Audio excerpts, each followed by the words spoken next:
Look, if I were you, I'd reconsider going down, Mr. Everett. What you're paying me for anyway, so why don't you stay up? Just let me make the decision, Hanson. If we're this close, we can save a lot of time dividing the search area between us. That is, of course, we're close if you're certain about what you spotted yesterday. I know what I saw, all right. If I hadn't run out of air, I could have kept looking and probably hit the jackpot. Damn close now. Close. It's about time after 6 months. And where do you think you're going? In this outfit? Cocktails and dinner, can't you tell? Jeff? Here, let's get you zipped up. Thanks. Here. You didn't tell me you were planning on going diving. You didn't ask. You two lovebirds can work this out between yourselves. I'll see you topside in half an hour.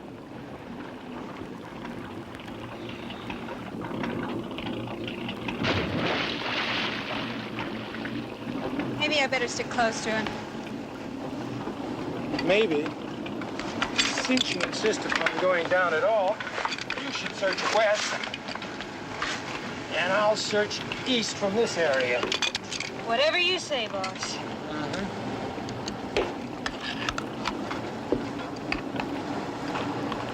You know, I woke up last night. You were gone. Where were you? Went for a walk on the beach. For 3 hours? That's right. Now, why don't you relax? That's supposed to be the point of this sport. Nice, calm, serene waters.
Couldn't see a thing down there.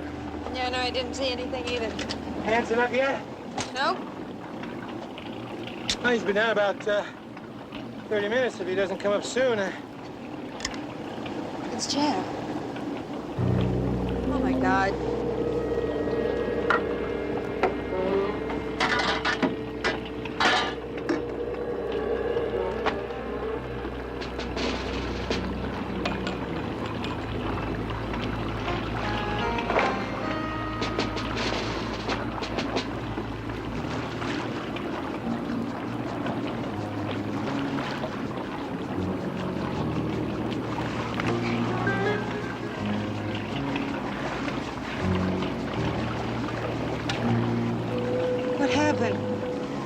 No use.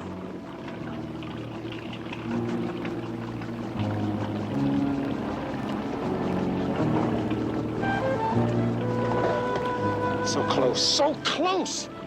And that stupid ass gets himself killed in jeopardizes everything. Listen, we can't let anybody know this happened here. We can't afford to let anybody pinpoint that this was the place where he was drowned. You got it? All right. Okay. You understand?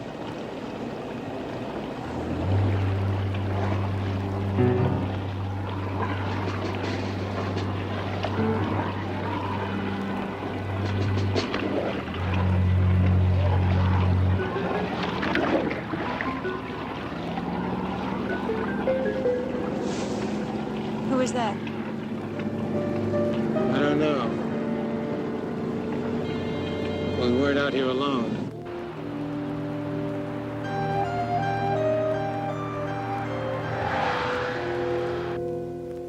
Mr. Jones, the Trident Club's pooled the money we'd have spent on a drunken wake for Jeff to hire you. And we're convinced that Jeff's death wasn't any accident. Well, the Sheriff's Department at Watkins Landing and Harbor Patrol both had a lot of experience with cases like this. They're both calling it an accident.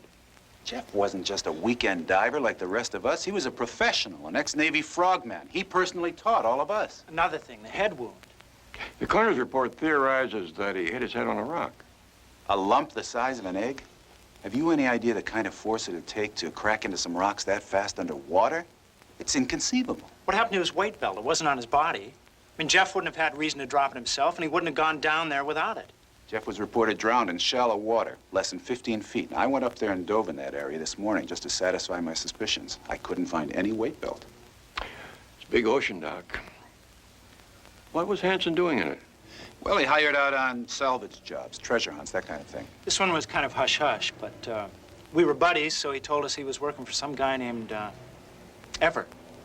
Carl Everett. It was Everett who brought in the body.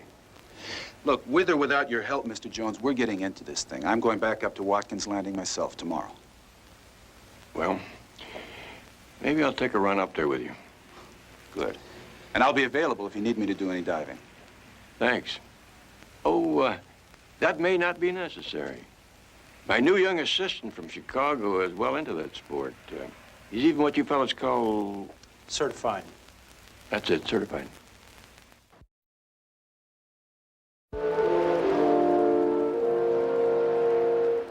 Look, if you can't tell me who's chartered the Crest, can you at least tell me who owns it? Yeah, hold on. Yeah, no, I already told you. The Crest. Here's a search warrant.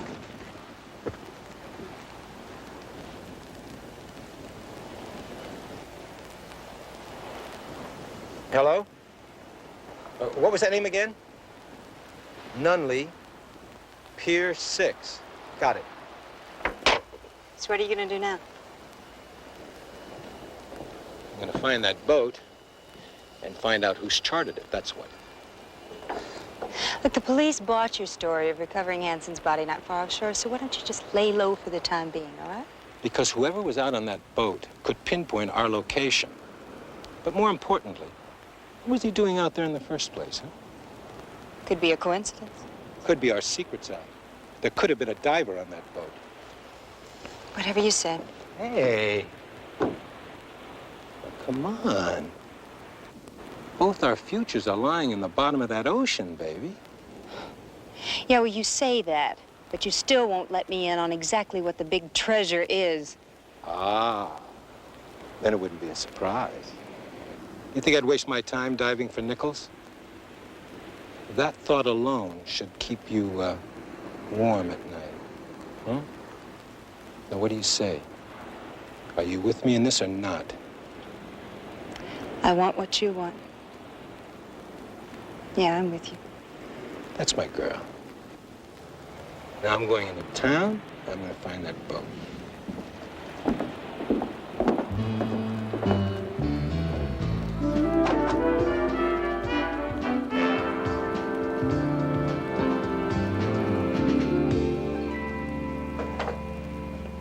Oh, hi, Mr. Everett. Hi, yes. Hi, I'm Barnaby Jones. This is my assistant, Jedediah. J.R. What can I do for you, Mr. Jones? I'm a private investigator. I'm looking into the death of Jeff Hansen. I thought you wouldn't mind answering a few questions. What kind of questions? You said in your report that you found the body floating in water that was only 15 feet deep. I'm Elise Caldwell, Mr. Everett's assistant. I was on hand when Carl recovered the body. The answer is yes. According to the coroner's summary, the amount of nitrogen found in Hanson's brain was very high. That's a statement, not a question. What about it? The deeper a diver goes, the greater the nitrogen content in his brain. Now, you said that you found Hanson's body floating in 15 feet of water. How do you explain that? Well, I don't know. I guess the accident happened in deep water, and then the body just floated in. Can't be. We checked. Tide at the time was outgoing. Carl, I think we're going to have to tell them the truth. All right. To put it quite simply, I'm here on an archaeological mission for Rutledge University. Now, my purpose is to find the remains of a Spanish galleon that was sunk hundreds of years ago. A potential find of vast historical significance.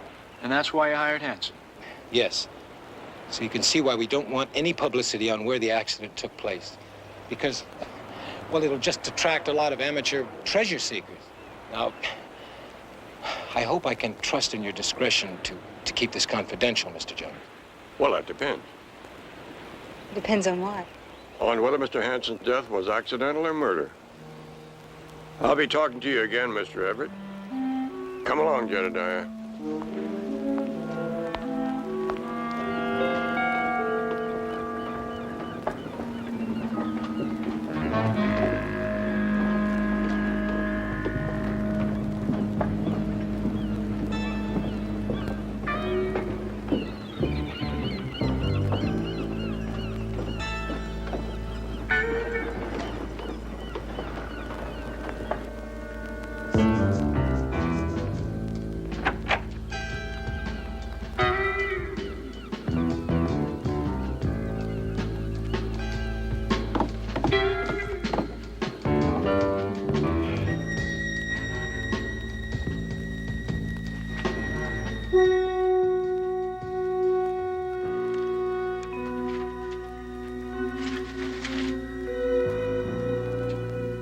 Beautiful. Wasn't she, Mr. Everett? Of course, I realize Everett is merely but a pseudonym. However, the need for such subterfuge is clear to me. Who the hell are you? A colleague. Shall we say, a fellow seeker of good fortune? Oh, you were at sea yesterday spying on me, weren't you? A necessity. Regardless of our common purpose, I felt you would feel less intimidated if I were to remain in the background. At least until such time as you needed me. Needed you? For what? Oh, come, Mr. Everett. The sea holds a most personal concern for both of us. I know you and Ninko would have been so happy in America had she lived. Your lives would surely have been enriched by the treasure she so unfortunately took to her watery grave. How fortuitous that you have finally located that grave for both of us. Look, I don't know what you're babbling about. And I certainly don't know anything about any watery graves. But you mustn't worry that my presence need jeopardize your quest, Mr. Everett. I fully intend to keep the matter in the family. You see, oh, but forgive me. I've neglected to introduce myself. My name is Ninzu. I am your brother-in-law.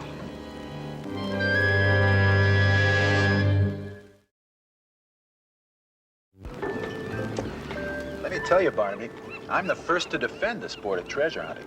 The California coastline is literally a graveyard of sunken wrecks. Yeah, it sounds like it'd be a lot of fun to explore. Mm-hmm. And I'd be lying if I didn't admit to the thrill of possibly locating some treasure of enormous value. Of course, 99 out of 100 treasure hunts turn out to be nothing more than a waste of time, finances, and energy. But try telling that to people like this Everett. With them, it's a sickness. It's called greed.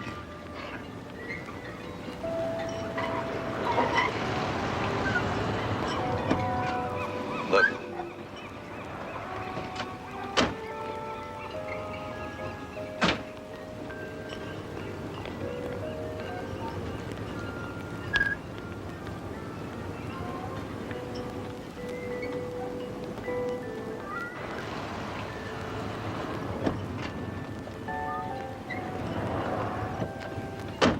had Jedediah tail him, just in case he got the notion of picking up another boat and going to sea.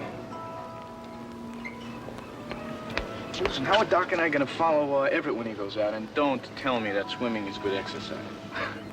Another member of the Trident Club brought a boat up the coast this morning. It's down on the landing now. Well, let's go say hello to him. Okay.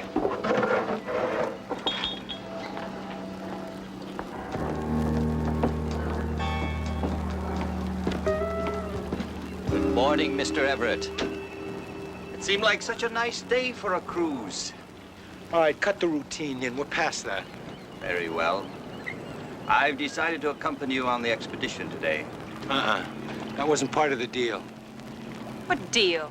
Who's this guy? I'm afraid I must insist on coming along, Mr. Everett. I happen to be an expert diver, and 3 people can search more efficiently than 2. Need I remind you of the undesired alternative to turning me down? All right. All right, let's get underway. Wait a minute. Are you going to tell me what this thing is all about? When I want to hear from you, I'll say so. And until then, you keep your mouth shut.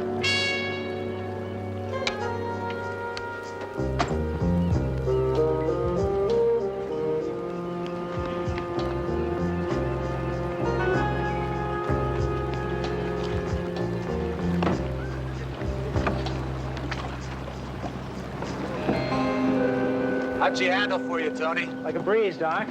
Little chop around Point Doom, but nothing I couldn't handle. You know my assistant, Jedediah Jones? We've met. How are you? Fine. Barnaby? And my daughter-in-law, Betty. Betty, this is Doc Porter. Hello. Hi there. And Tony Chaff, newest member of the Tridents. He also works at the diving school. How do you Hi. Larry's holding down the fort while I'm gone. well, Betty, you're just in the nick of time. Did you run that check on Carl Everett? He's bona fide, Barnaby. He's one of the associate directors of the Historical Society of Rutledge University.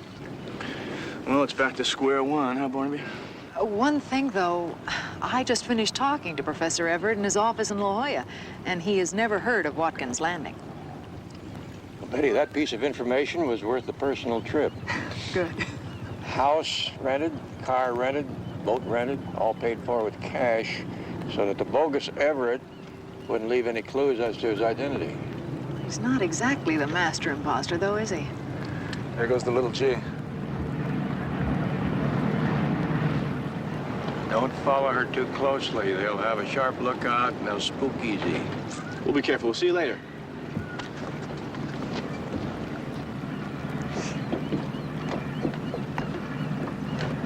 Well, while they're out, what are we going to be up to? I think we'll do some fishing. Fishing?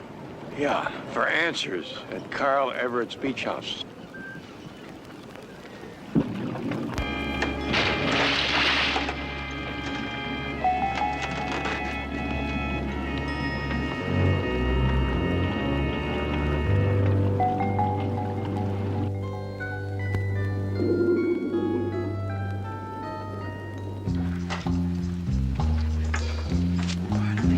We could get into real trouble.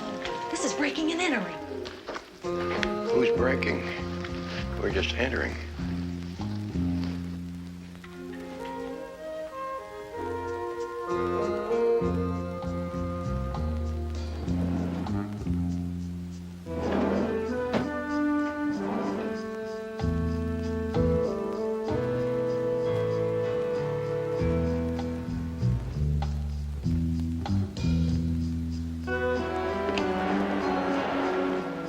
Barnaby, I found something.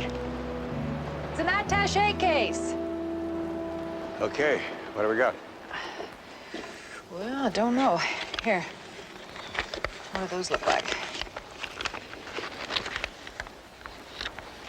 Business papers, memorandum, Tesla Imports. All signed by Paul Tesla himself. Same initials that I found on the shirts inside. Paul Tesla, PT, huh? Located in downtown Los Angeles. How about Paul Tesla's passport? Betty, you have got the makings of a dedicated second story man. Everett is Paul Tesla, all right.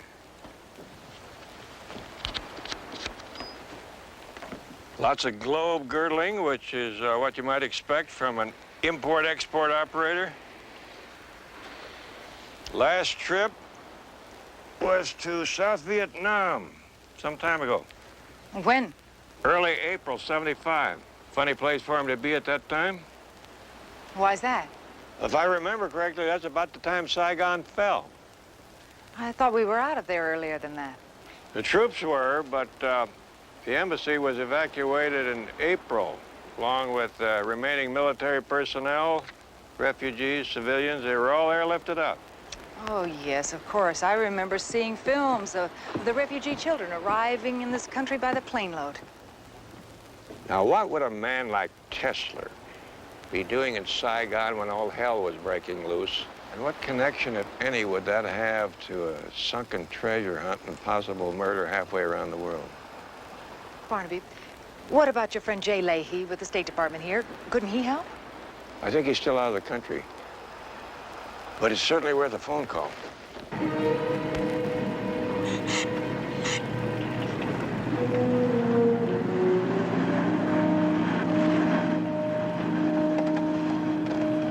We've got company.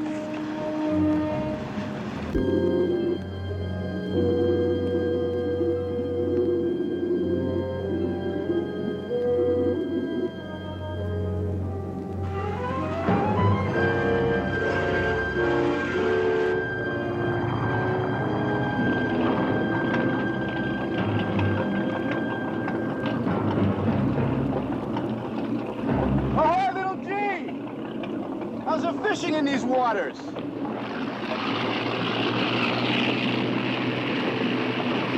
wonder who the new player in the game is.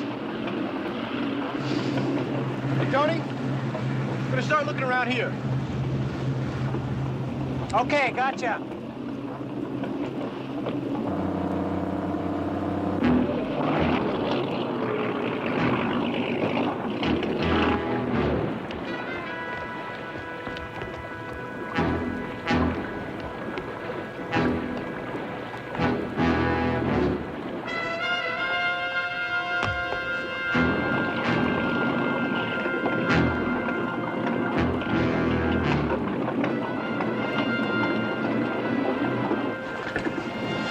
They're too close, damn it, if Carl surfaces.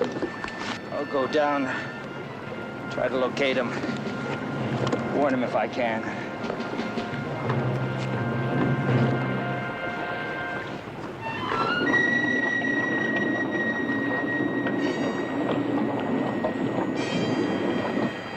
The Oriental just went over. Yep. Now it's our turn. Good luck.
Get here! Go!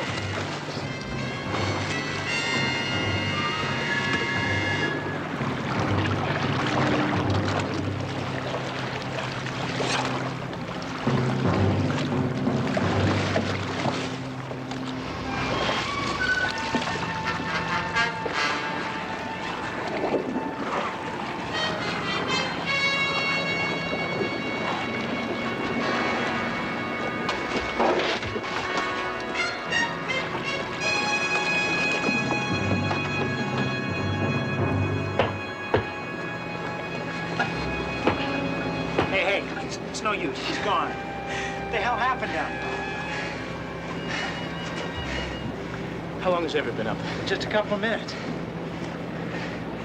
That means he and the other guy were down there at the same time Doc and I were. Yeah, sure. What about the girl? Did you have her inside all the time? No. That means she might have gone under, too. Any one of those three people could have killed Doc.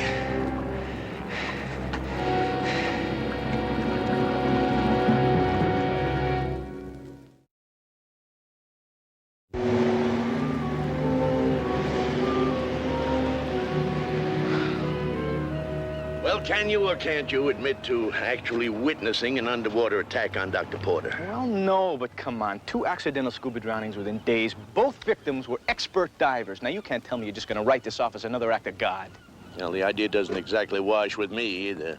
Sheriff, if you're building up to some kind of accusation, you better be standing on firm ground. You're right, Mr. Everett. There's no proof of homicide. But I can promise you our department is going to be launching an intensive investigation into this. I'm betting that the autopsy will show that Porter's brain had roughly the same amount of nitrogen in it that Hansen's was found to have. Tie that in with Jedediah finding the weight belt, and it could indicate that Hansen was killed when he was down there poking around in the same area. Poking around for what? Now, you said you found nothing of any significance down there? That's what I said, yeah. Will that be all, Sheriff? You're free to go.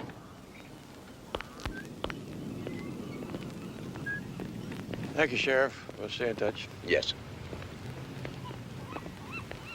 That sheriff is sitting on his thumbs while 2 of my friends are stone cold.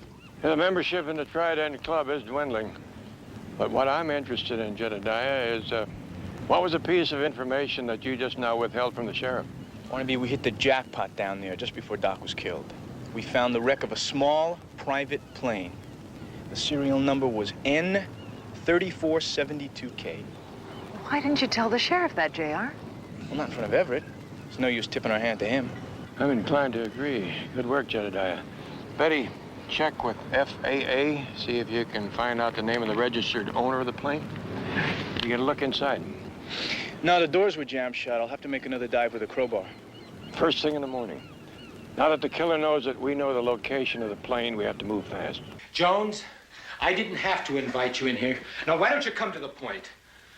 Well, the point is, I think it would be very helpful to the sheriff if he got an anonymous phone call filling him in on the exact nature of the sunken wreck you and somebody else are scratching to get to first. You're bluffing. Okay. How's this for openers? N3472K. The serial number of a small plane registered to Morningstar Air Charter Service in San Francisco. Last chartered by Tesla Imports to fly a routine cargo to Los Angeles. Had some engine trouble and went down off the coast in April 1975.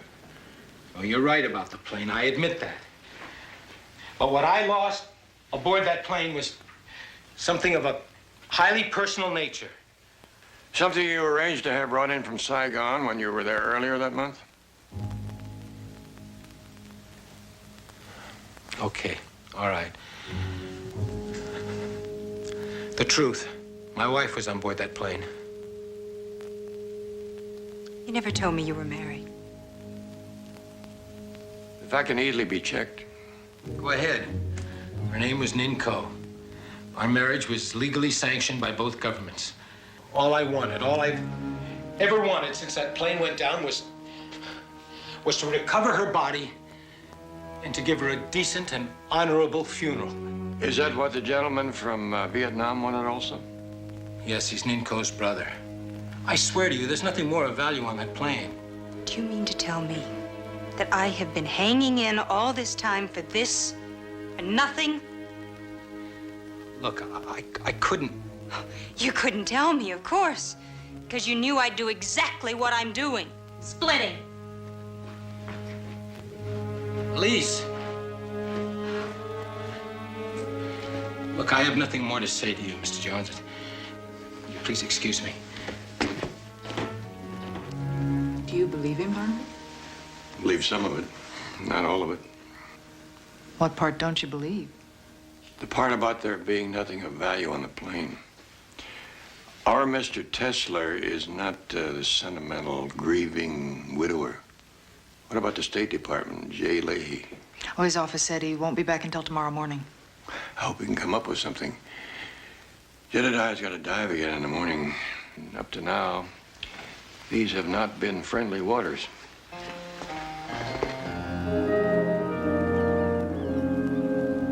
I'm telling you, Mr. Nunley, I heard something behind me, and when I went to turn around, blam! Are you on the sauce again or what, Harry? What's going on? My boat's missing. Some joker just waltzed in and stole my boat. Somebody stole the crest? How long ago? About half an hour ago. They run it onto the rocks. My insurance is going to go through the roof. Somebody's got a 30-minute start on us. Let's go.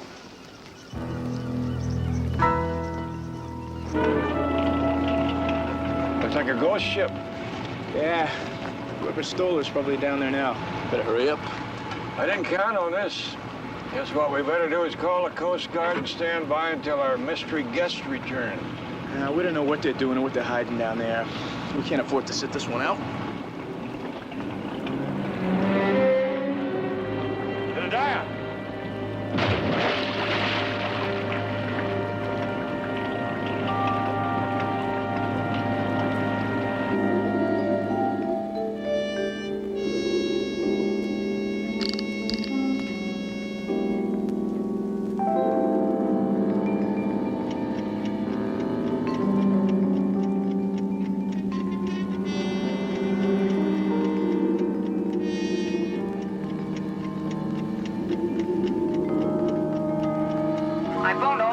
In town, Barnaby. I finally found Elise Colville in the last one. She had checked in late last night after her falling out with Tesler. Over. Is she in her room? No. And there's no answer at Tesler's number. And I haven't been able to track down Mean 2 either. Sorry. Over. What about the call to the State Department? Over. Jay's tracking down the information you wanted now. He said he'd get back to me as soon as he could. Over. Hang on, Betty.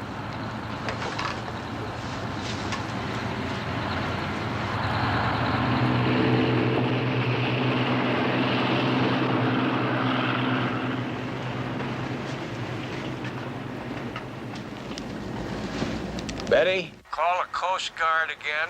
Tell them the crest is now underway, steering a northeasterly course. Over. You're not going after them, are you, Barnaby? No, I have to stand by here, Betty. Jedediah's over the side. Over and out.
Barnaby, it's good to see you again.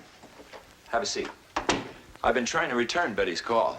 Well, that's good news, Jay. I hope you got something for me. I do. Paul Tesler's stated purpose for entering South Vietnam in April '75. He applied for and received marriage permit and citizenship papers for his bride. I have good reason for remembering the case very well. The woman was something of a celebrity, an actress. Her name Was Nin Ko? That it? Are you sure you needed me after all, Barnaby? Well, any case that you remember this well has got to be interesting. What's the story on her? It seems Nin Ko dropped out of sight almost immediately on arrival in San Francisco. Afterward, it was suspected that she had managed to flee Saigon with a collection of jade art objects that had been in her family for generations. What kind of a value would you place on the jade? Inestimable. Let's just say it's over $1 million and let it go at that. Jay, you happen to know whether she has any living family, brothers particularly? Answer, that's no, Barnaby. Naturally, any surviving blood relative would lay first claim to the jade. Well, I know of one pretender to the bloodline. If anyone blew up that plane, it was you, to cover up the fact you got to the collection before I did. You're trying to put me on the defensive, Tesler. Well, I won't fall for it. You recovered the jade, and if you think that I'm...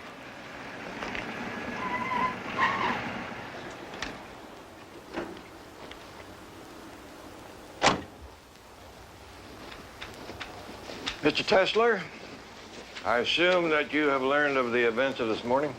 Yeah, I heard about it. How's your younger sister? That's very kind of you to ask. Jedediah is going to be fine.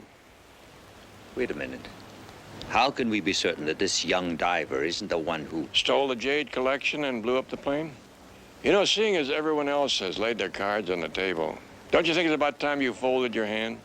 The late Nin Ko did not have a living brother. True. My real name is unimportant. What matters is that of all the hunters gathered in competition, I possess the only valid claim to the prize as an agent of its rightful owners. And who would they be? Members of the former South Vietnamese regime. The jade collection is still considered a national treasure. I don't care what he says he is or who he says he works for. He still could have stolen the jade for himself. If you two would stop accusing each other for a moment and listen, I think I may have an idea of who did take the treasure. The fact is, nobody searched that plane before it was blown up. The cabin door hadn't been opened. How can you be sure of that? Jedediah told me. He used a crowbar to open the cabin door. By that time, the killer had been there, planted the explosive, and gone. Now, wait a minute. Why would anyone go to the trouble of killing to get to the plane first, then destroy it with the jade still on board? But the jade wasn't aboard. Jedediah said that he found a body in the plane, a woman's body. That was your wife, Mr. Tesler. Of course, she was flying down to Los Angeles to meet me with the collection. Your wife's body was still in the cockpit, but that was the only body. It seems to me there's a character missing from this scenario. Your wife wasn't flying the plane, was she? Of course not. She hired a pilot, Joe Lynch. Wait a minute. If my wife's body was the only one on the plane... That's right. The pilot must have bailed out with the jade before the plane crashed. That's incredible. Mr. Nin, on the day that Mr. Hansen was killed, Mr. Tesler and Miss Caldwell were aboard the little G. Now, you approached on the crest. Who was your skipper? Was it the regular skipper, Mr. Nunley? No. As a matter of fact, I had hired a diver myself. He was piloting the boat that day. Where did this diver come from? Well, the same place as Tesler's diver, the Trident Club.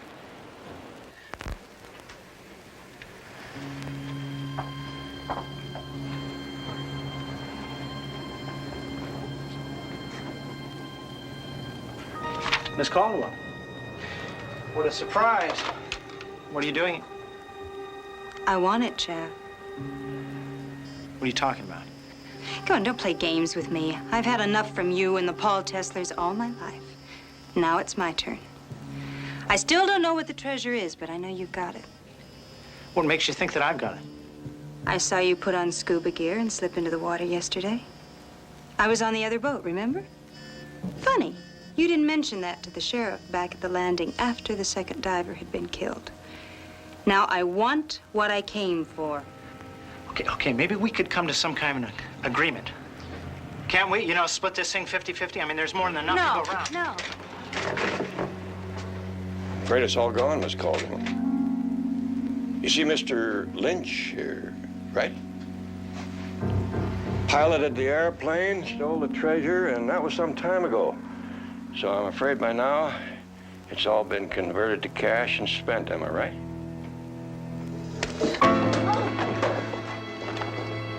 That's right, Jones.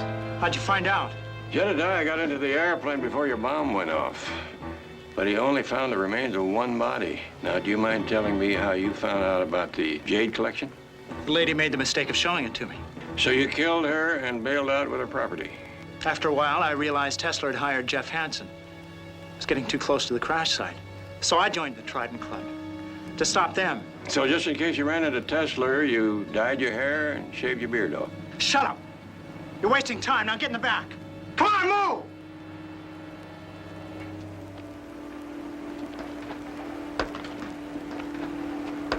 Get your hands up!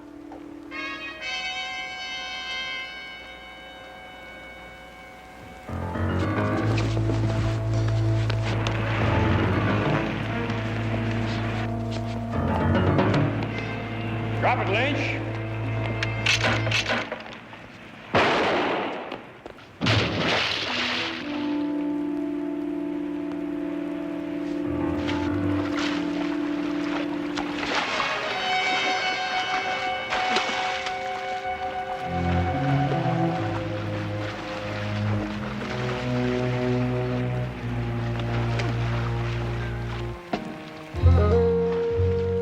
You know something?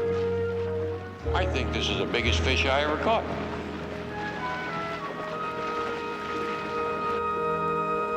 I guess you'd have to call it ironic, but the jade was not found on the airplane, neither was it in Lynch's possession. Well, then what did happen to the big treasure? Well, Lynch probably fenced it when he gained possession. Well, wait a minute. There are probably only 3 or 4 fences in the whole world who could handle a collection like that. Need I remind you, Tesla, that if anyone is to track down the jade, it will be me, on behalf of its rightful owners. Well, right now, I'd say the collection had no rightful owner.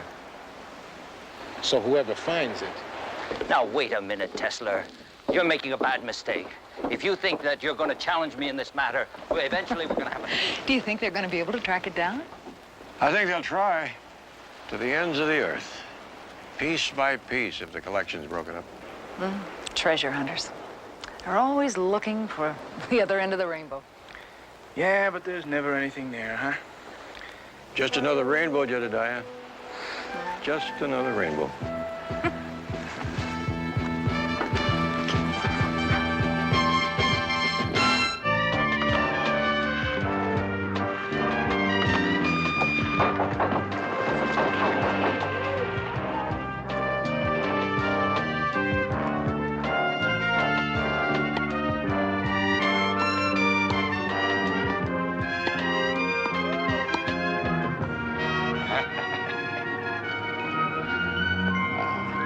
Well, I'm glad you could come.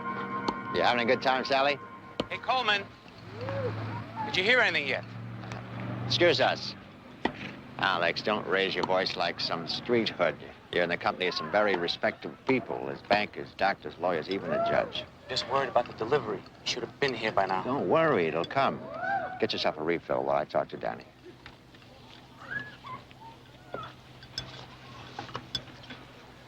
That must be pretty good. Oh, I figured out who the killer was after the first few pages. Well, why don't you put it down and join the party?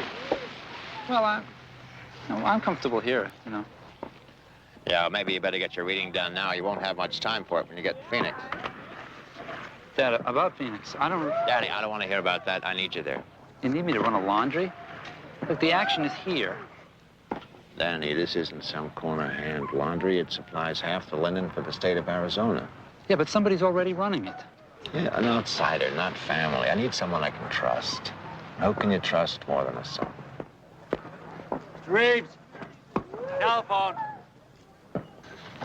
Besides, Arizona will be good for your asthma.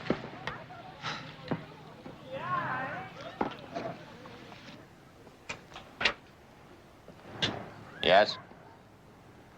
I'm fine, Andre. You? How's the weather in the Bahamas? Well, you can't beat that. Andre, how's the shipment coming? Good, I was starting to get worried. Yeah, I know where it'll be arriving. My boy will be there. All right, Andre, my love to your wife. Ciao.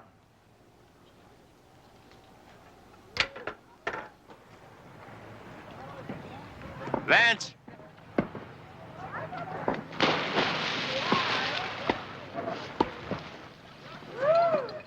Was that the call you were waiting for? Yeah, it was Andre. He said that, Danny, why don't you go finish Vince's game for him? Take care of Joanna, huh?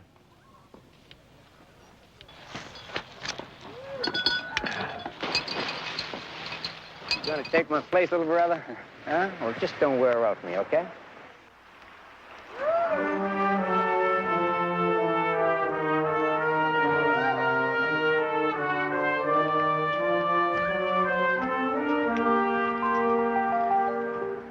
What is it? What's up, Pop? The shipment. It's arriving today.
Using those smoke flares. I almost nosed over when the wind shifted. Give it to me. What about my money? Cash on delivery.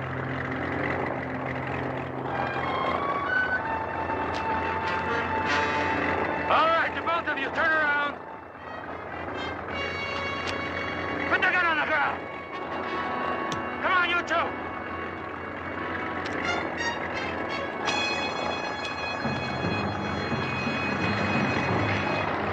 I'll take that. You're making a big mistake, friend.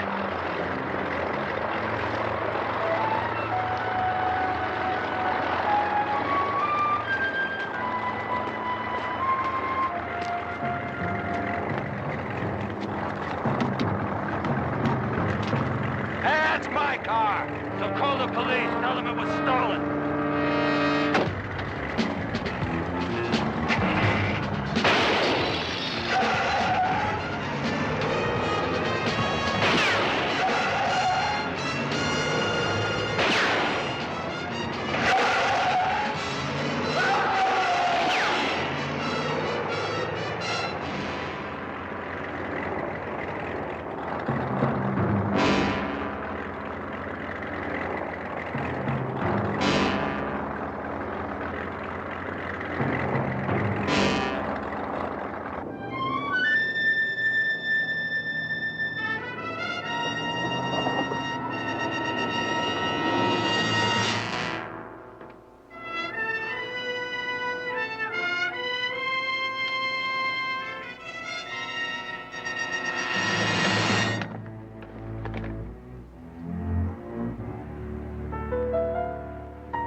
Mr. Jones, my husband had been flying since he was 16. I just can't believe he'd back into his own propeller. I don't care what the sheriff's report said. Well, you know, accidents do happen to the best of us. The fact that he had to put down for an emergency landing... There's something else, Mr. Jones. Some money. Sam was supposed to have $5,000 on him, but it was missing. Why was he carrying so much money? Over the past few months, Sam was hired to fly to the Bahamas by way of Mexico. This was his third trip. He was supposed to get $5,000 in cash for it. Well, maybe he wasn't supposed to be paid until after the cargo was delivered. The sheriff said there was no cargo, and Sam didn't leave with any. Who hired your husband to make these trips? I don't know. Sam never told me. And nobody's called. Mr. Jones, this is the first time he's done anything like that. But business was so bad. He needed the money just to keep from drowning. Please, Mr. Jones, just look into it for me. How do I get there?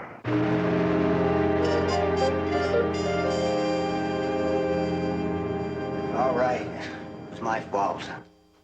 I should have been there.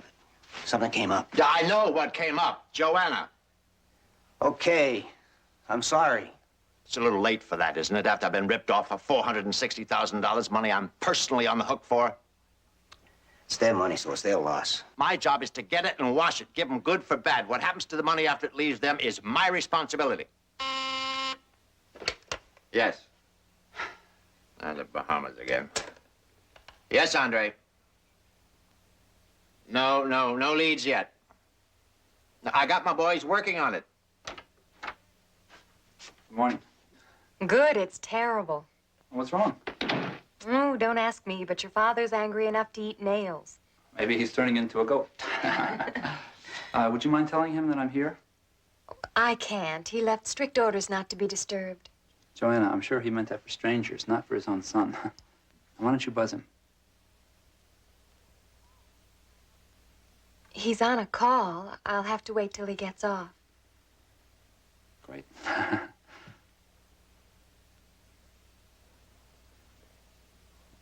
Yeah, I know, Andre. Andre, could you also check it from your end? I mean, whoever hit us knew the exact time and place, so we had to get the information from someplace.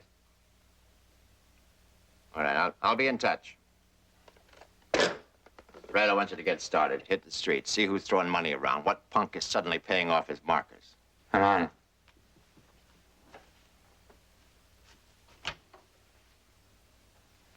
And I want you to start checking on our people, starting with Fred. All we have is his word that there was a masked man. Right, Pop. Hi. What are you doing here, Danny? Well, I just happened to be in the neighborhood, and Joanna said there was some kind of problem. What's happening? We got hit. The shipment from the Bahamas. You're kidding me. Would he kid about that? Well, who did it? That's what we're trying to find out. Is there anything I can do to help, Dad? I mean, maybe I should put off going to Phoenix for a while. You know, at a time like this, families should stick together. Yeah. We'll talk about that later, Danny. Man. Imagine us getting ripped off like that. You must be losing your touch, Vince.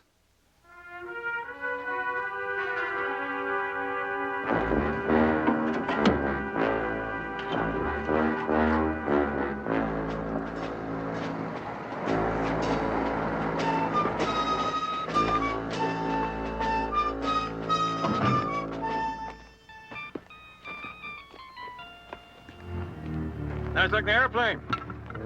You're bothering me. I'm Barnaby Jones. I'm a private investigator. I was hired to see if I could find out the cause of the accident. Mrs. Fields? I told her she'd be wasting her money. Sam shouldn't have tried to fix it himself. That's what everybody says. Your name is... Lewis. Nat Lewis. Mr. Lewis, this is my associate, Jedediah Jones. He's a flyer. He was a pilot in Vietnam. I brought him out here to kind of help me sort out the questions and answers about the airplane. I was in the cavalry myself. Kind of questions? Well, why was it necessary for Mr. Fields to make an emergency landing? I really don't know. And you found nothing wrong with the plane? No. That doesn't mean Sam wasn't having some kind of trouble. What kind of trouble might it have been? The engine could have been leaking oil. Is that sensible, JR? No. There'd be traces of oil all over this thing. It's as dry as a bone. All right, the engine could have been overheating. Might have had a plugged fuel line. He could have unplugged it. That possible? It's possible. It's not likely. Look, I don't know. I'm just guessing. All I know is the plane's okay now. All it needs is a new prop. I'm gonna call Mrs. Fields and tell her that now. She can send somebody down to pick the plane up. Oh, have you any idea who hired Mr. Fields to make that Bahama run? Or what kind of cargo he was carrying? Nope. He never told me. I never asked.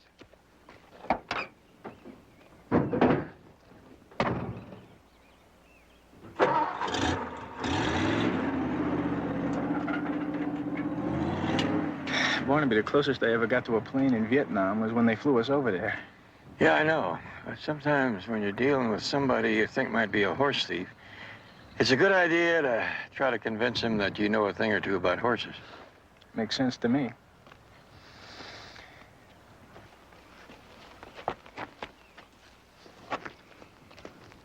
What is that? Looks like a burned-out smoke flare. There's another one. Now, why would a pilot light a smoke flare if he's already landed? Maybe he didn't. Maybe somebody on the ground did, so that the pilot could gauge his wind direction before he landed.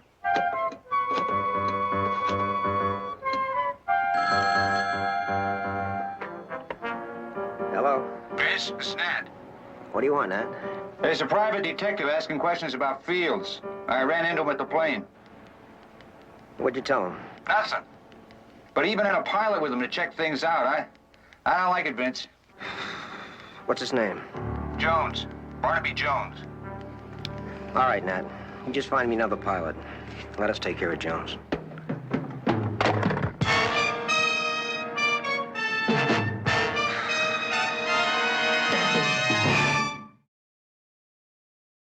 My guess is that your husband was being paid to smuggle something or someone into the country. It's the only reason I can figure for the secret meeting. Sam wouldn't do anything like that. Not knowingly.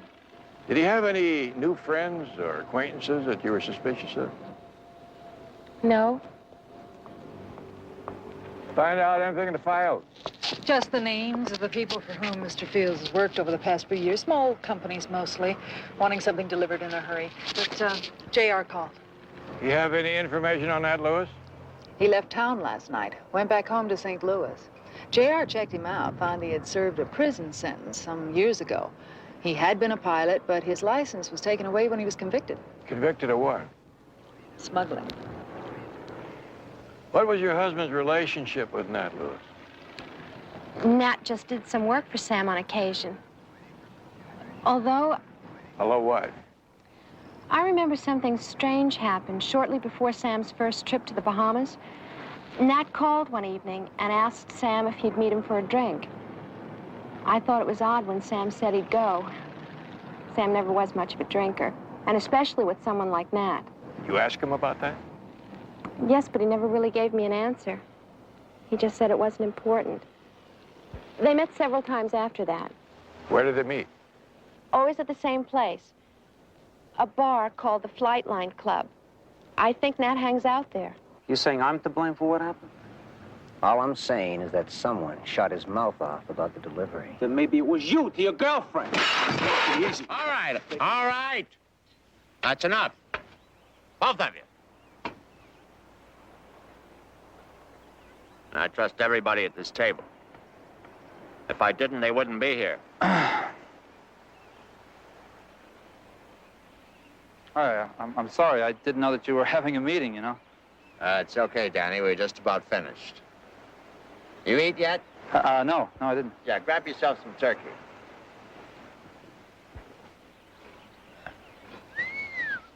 Buy yourself some new threads, little brother? Oh, yeah, I thought I'd change my image a little, you know, add some color. Pretty sharp. Hey, I'm gonna have to watch my step with Joanna. right? Right.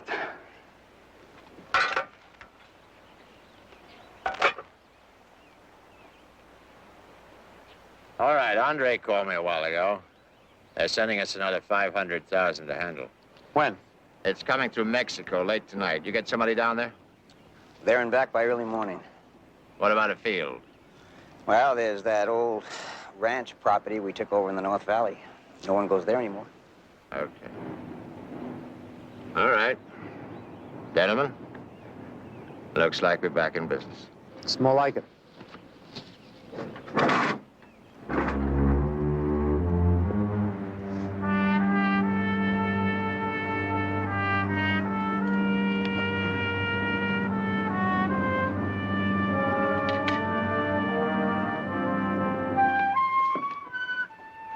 I hope everything goes all right this time, Coleman. I do too, Alex, for all our sakes. Think they bought it? Hook, line, and sinker. All we have to do now is set the bait and see what we catch.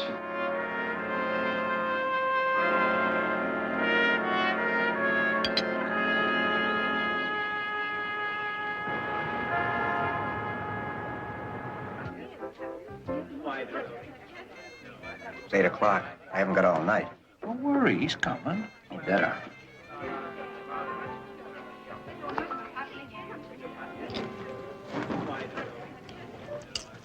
Oh, come on, seriously, when do you get up for? Way past your bedtime, Junior.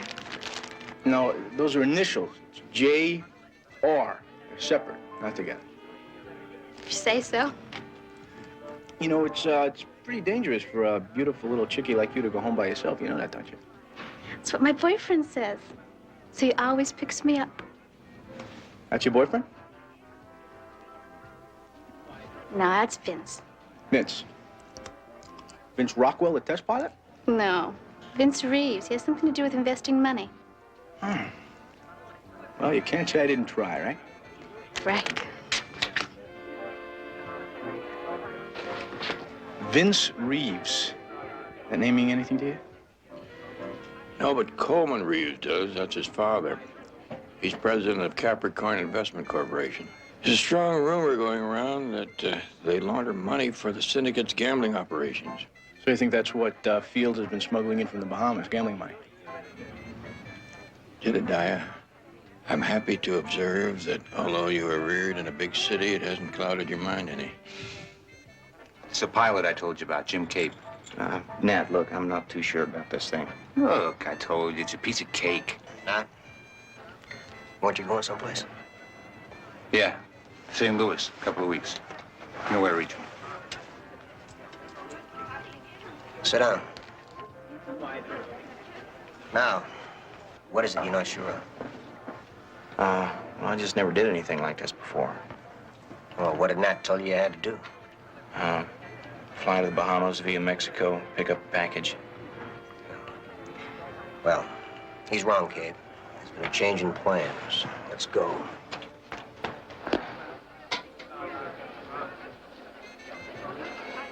Why don't you follow them and see if you can find out who the new man is? Right.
Your name Fred? That's right. You got some money for me? As soon as you hand me that case. Hold it! Right there! Now throw away the gun! far away. Now turn around. Nice and slow. Now bring me the case.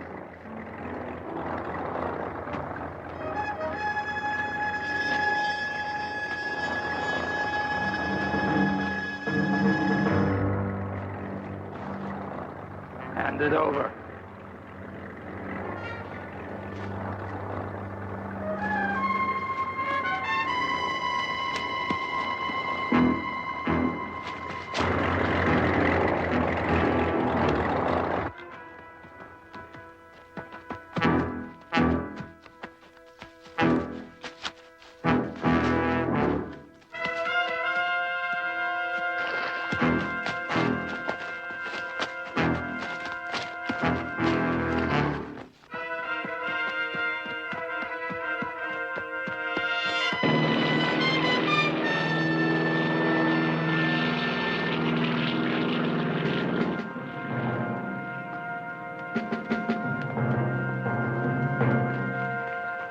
Hold it! Drop the gun!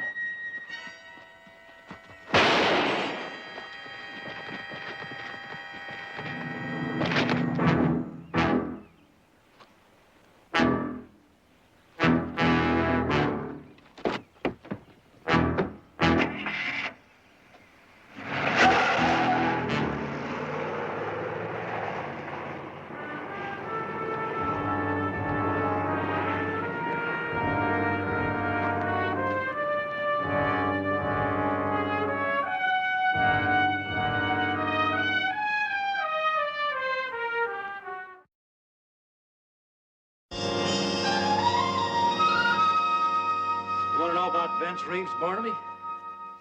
Well, I'll tell you. Among other things, he was found dead this morning. How did it happen? Shot through the chest. A hiker found the body. Any idea who did it? Somebody who didn't like him, which means we've got our work cut out for us. I see you have been questioning some of Vince's associates. Well, the ones we could locate. It's amazing how many of them suddenly were called out of town. We did talk to his father, though, and his girlfriend, Joanna Morgan. They tell you anything? Not even the time of day. What about this Fred Bender? He was Vince's right-hand man, bodyguard, gopher. You talked to him? Can't find him. Nowhere. And believe me, we looked. That's interesting. It seems to me if anyone would have been close to Vince at the time, would have been Bender. That's exactly what we've been thinking. What's your interest in this? Case I'm working on. Somehow I had the feeling that Vince was a key piece of the puzzle. And now? Now I'm more convinced than ever. And that Bender knows where the piece fits. You mind if I look for him myself? Make any difference if I did?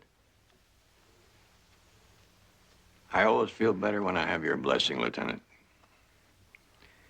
You just tell me if you find him. You'll be the first to know.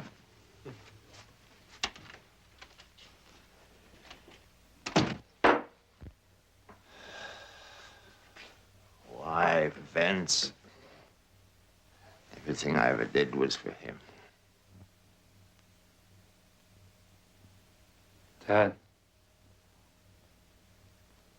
I know how much Vince meant to you. He was my brother. I loved him, too. But you see, he's gone now, and we've got to learn how to manage without him. Pop.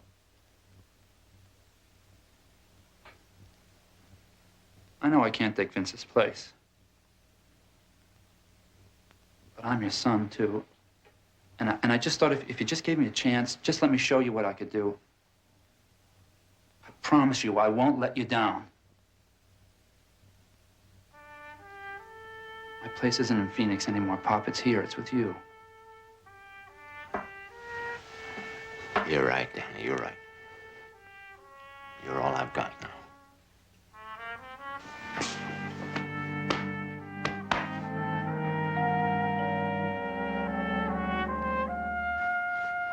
I'll get it.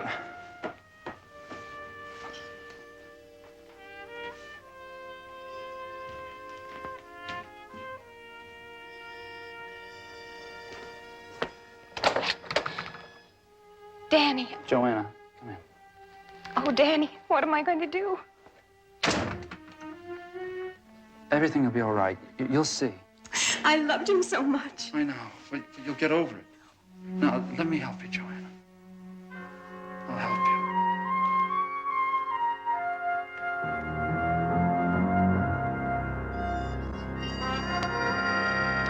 Pilot's name is Jim Cave. This place is owned by his aunt.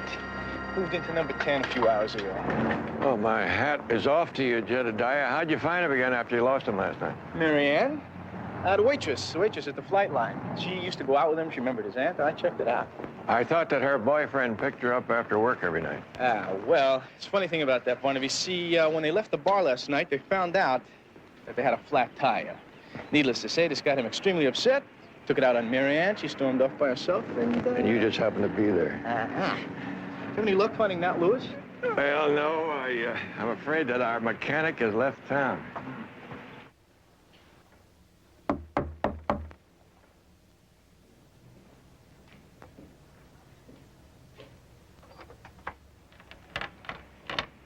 Yeah, what is it? Jim Cave? What do you want? My name is Barnaby Jones. I'm a private investigator. I'd like to talk to you about Vince Reeves. I don't know anybody by that name. That's funny. You were with him last night at the Flight Line bar. Let me take the chain off the door.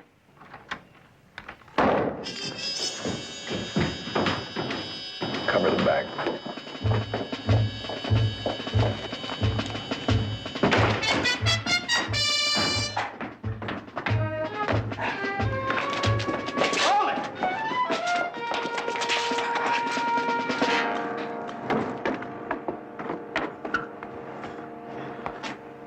Now, let's just talk. Look, I don't know anything. Well, you must know something. You were with Reeves and Lewis last night. Or would you rather talk to the police? Reeves hired me to pick up something. What? A suitcase. From the Bahamas? That's what Nat told me, only when I met with this Reeves, he told me there'd been a change in plans. What kind of a change? After Nat left, Reeves told me all I had to do was fly from Santa Monica to a spot in the North Valley. There'd be this guy named Fred there, and I was to hand the suitcase to him. And he'd give you $5,000. Yeah, that's right, only that's when everything started going crazy. How crazy? What do you mean? All of a sudden, there's this guy hiding in the bush, and he orders Fred to throw away his gun and hand over the suitcase. What did he look like? I don't know. He's wearing a ski mask and carried a sawed-off shotgun. Fred didn't give him any argument. Then what happened? Well, the guy took off in the woods, and Fred took off after him, and then I saw Reeves sneaking around through the woods, too. That's when I made like a bird and got out of there. How'd you guys find me, anyway? Well, that's not important. The thing is that we found you, and if we can find you, they can find you. What can I do? I think you ought to come down to police headquarters and tell your story to Lieutenant Biddle. He'll arrange protection for you. What do you say? Do I have any choice? Not if you enjoy living. I've got it. I knew there was something different about you. Your glasses. Oh, well, they're resting in the bottom of Benedict Canyon. I threw them away driving over here. And you made it without hitting anyone? Contacts. I've had them for a long time, but I just never really wore them. Why not? Well, I guess when you feel you're born with two left feet, I don't know, you just don't bother with the way you look. Are you sure you don't want one of these? Oh, no, thanks. But there's something else, too. You seem more sure of yourself. Even Vince noticed it. He wondered what made the change. You did? That's the truth, really. What did I have to do with it? Just being the way you are. I'm nothing special, Danny. Yes, you are. You're something special to me. You know, I remember the first time that Vince brought you over to the house. I watched you the whole night. I couldn't take my eyes off you, and I just thought that Vince was the luckiest man in the world. That's very sweet, Danny. Joanna, I know that this probably isn't the right time, but I want you to know that I love you, and if you just give me a chance... Danny, let's just wait and see what happens.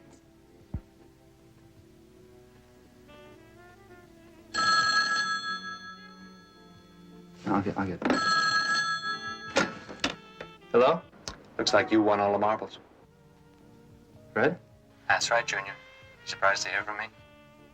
Yeah, we wondered what happened to you, you know? We were really kind of worried about you. You know what happened, Junior? You were the one who ripped me off, caused me to kill Vince. What are you talking about? I caught the license number on the car you were driving. It was rented to somebody named Bart Regan, but I talked to the dealer, Danny, and he described you to a T. Well, if you believe that, why don't you talk to my father? He'll never forgive me for blowing away Vince. And I got a better idea. Well, what? You're going to give me $100,000, and I'm going to disappear for good. Say that again? You are going to give me $100,000, and I'm going to disappear for good. What if I don't? Then I'll take my chances with your old man. You decide, Junior. Where do I meet you? You just get the money ready. And stay by that phone tomorrow at noon. You got that? Yeah, I got it.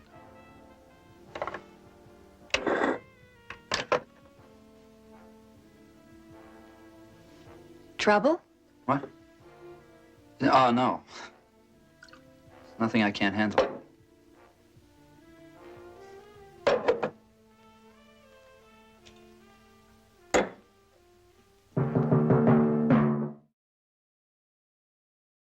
Mr. Reeves, there's a guy outside who says his name is... Jones, Barnaby Jones.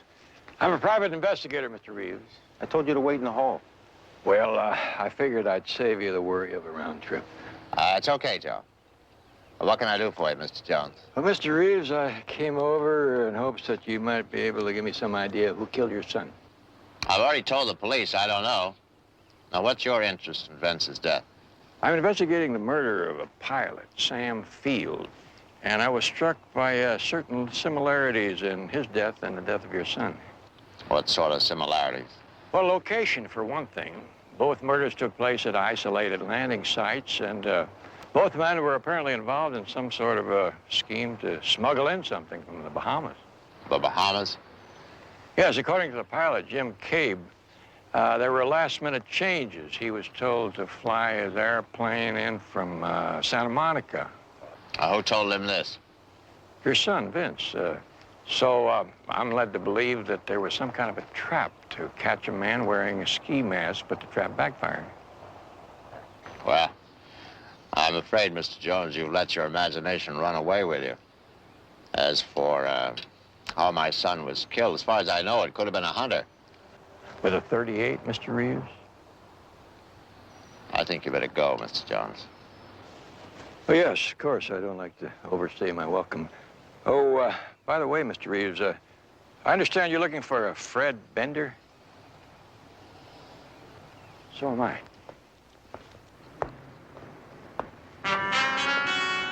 He's just trying to feel you out, Pop. He doesn't know anything. Doesn't know anything. About the only thing he doesn't know is who the man in the ski mask was, which means Bender was telling the truth. There was a man in a mask who took our money. Does look that way, doesn't it? Our biggest worry now is Jones. He's much too close. We're gonna have to do something about him, Danny. Hello? You got the money, Junior? Yeah, I got it. You know the old bottling plant on Commerce and 3rd? I'll find it. Park your car in the back and walk to the door in the alley. I'll be waiting inside. And, Junior, if you don't come alone, you're dead.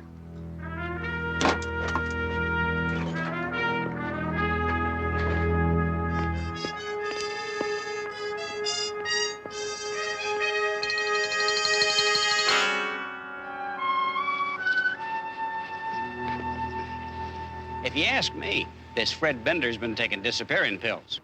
You're not holding me up for more money, are you, Jules? Barnaby, how can you suggest that? I said I'd keep my ears open, and they're open. I just haven't heard anything yet. Well, keep listening. Must be somewhere. What owe you for the shine? $10.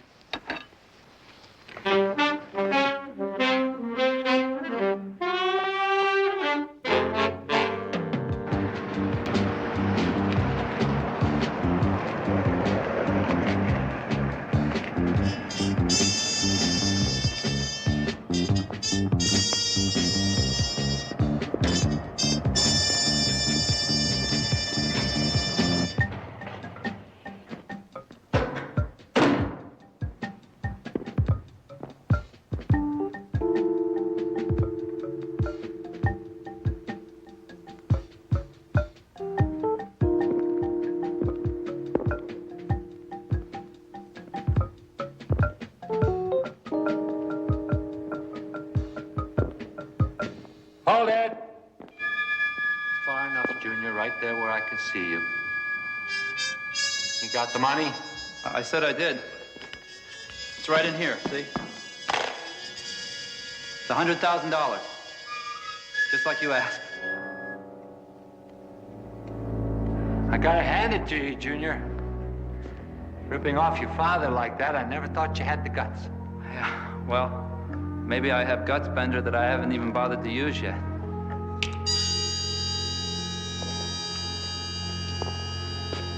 Put it down, Danny. I said put it down. The boys found him for me over an hour ago. You told us the whole story.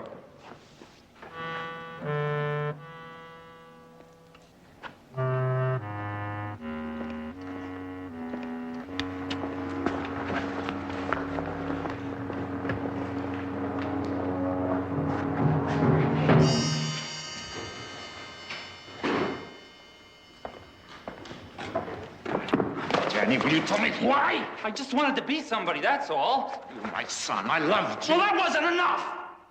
What more did you want? Respect, Pop. I wanted respect. You think you get that by stealing from me? No, not by stealing. I wanted to show you that I could do something on my own.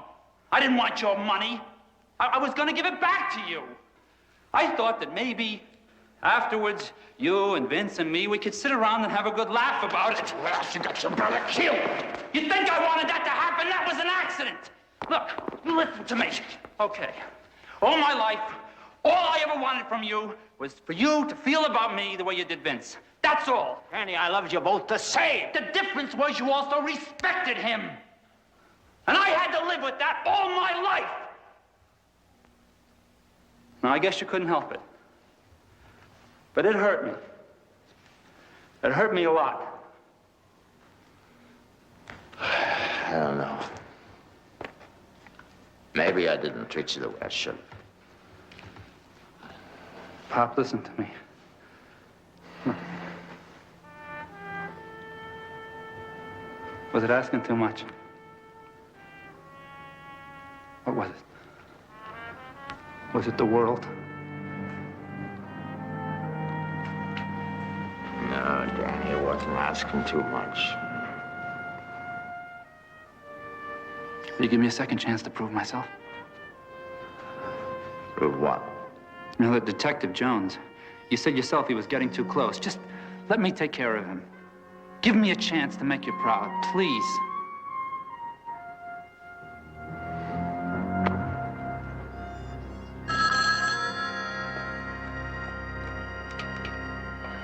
Barnaby Jones' office. May I help you? Barnaby there? This is Jules. Yes, Jules. Just a second. Barnaby, it's Jules. Yeah? Barnaby, I finally got a line on where Fender's hiding out. Where? You know the old bottling plant on Commerce and 3rd? I can find it. Well, there's a side door near the back of the building. He's in there. Thanks, Jules.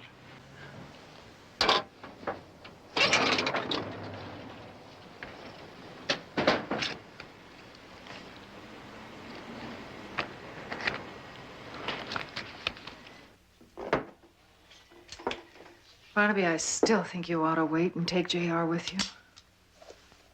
There may be 50 ways to get out of that place. And Bender might spot me before I ever get in. No use making things tougher than they are.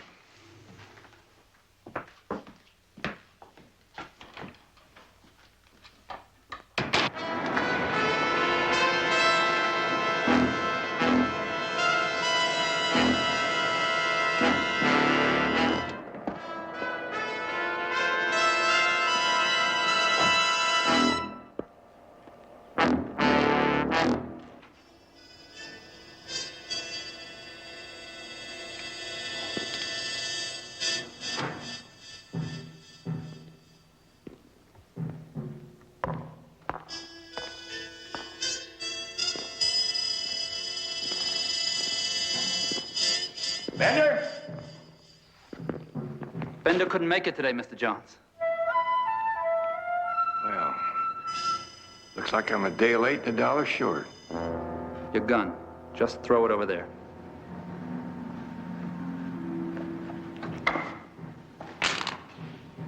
At least I have the satisfaction of knowing that I've been on the right track. I'll put it on your tombstone.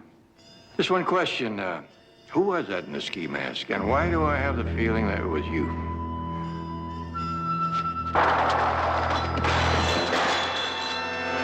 Drop it, Jones.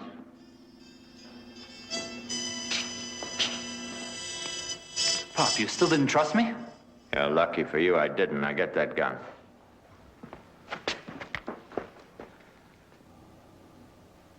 You don't think I'd be foolish enough to come out here alone, do you? By now, Lieutenant Biddle has his whole plant surrounded.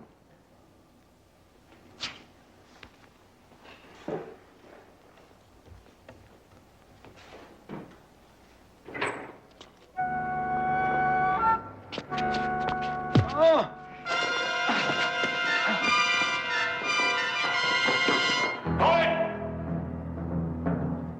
I think families ought to stick together.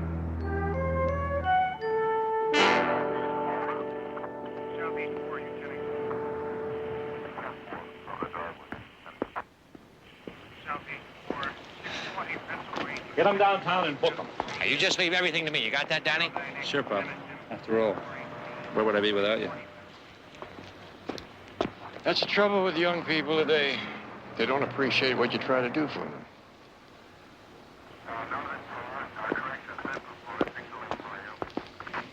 And I told Betty that I was going to handle this by myself.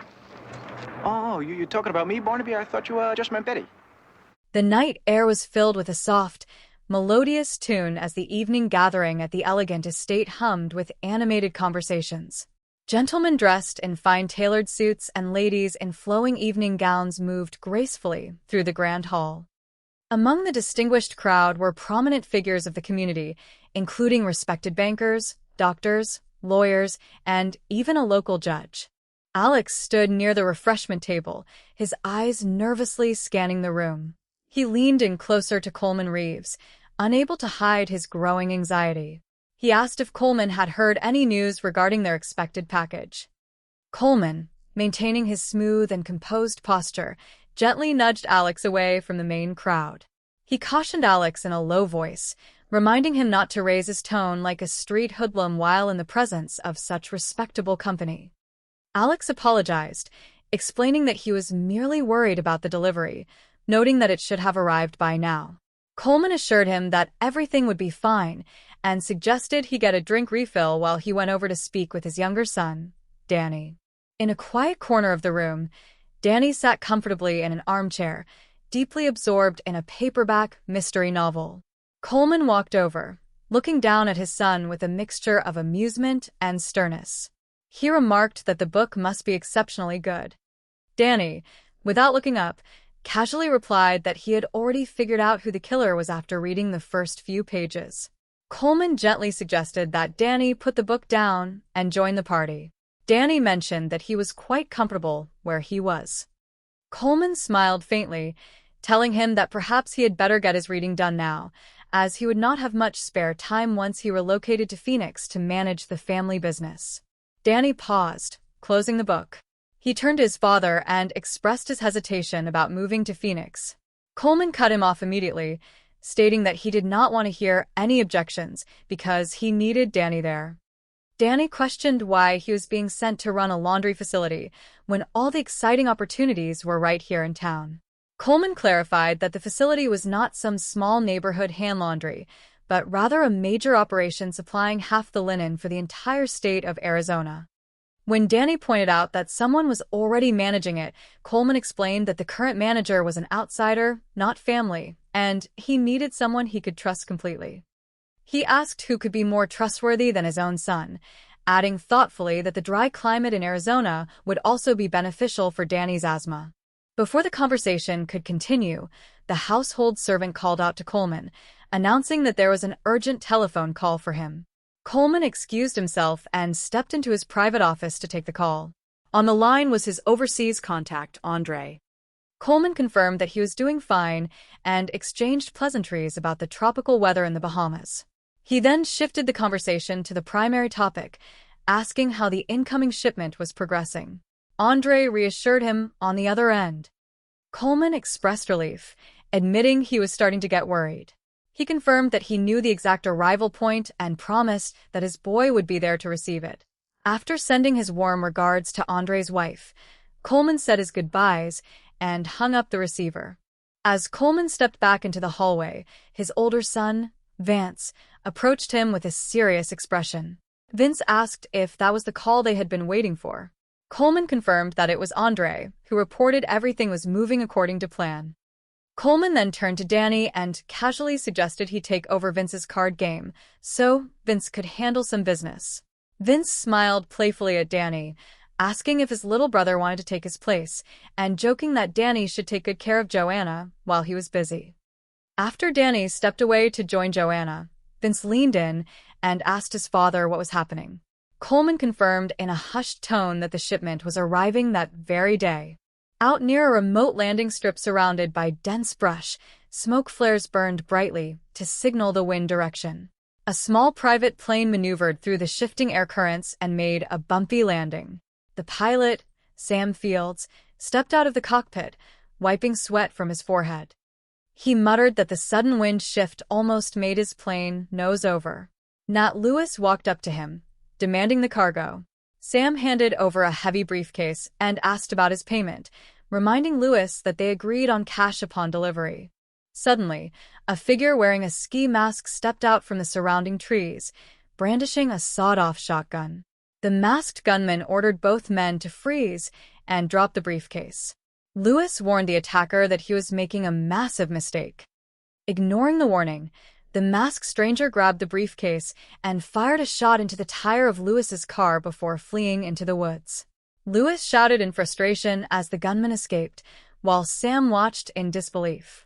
A few days later, in the warm office of veteran private investigator Barnaby Jones, a grieving woman named Mrs. Fields sat across from the desk.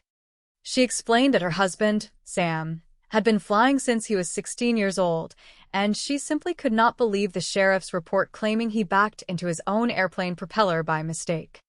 Barnaby listened patiently, noting that unfortunate accidents can happen to even the most experienced individuals, especially when forced to make an emergency landing.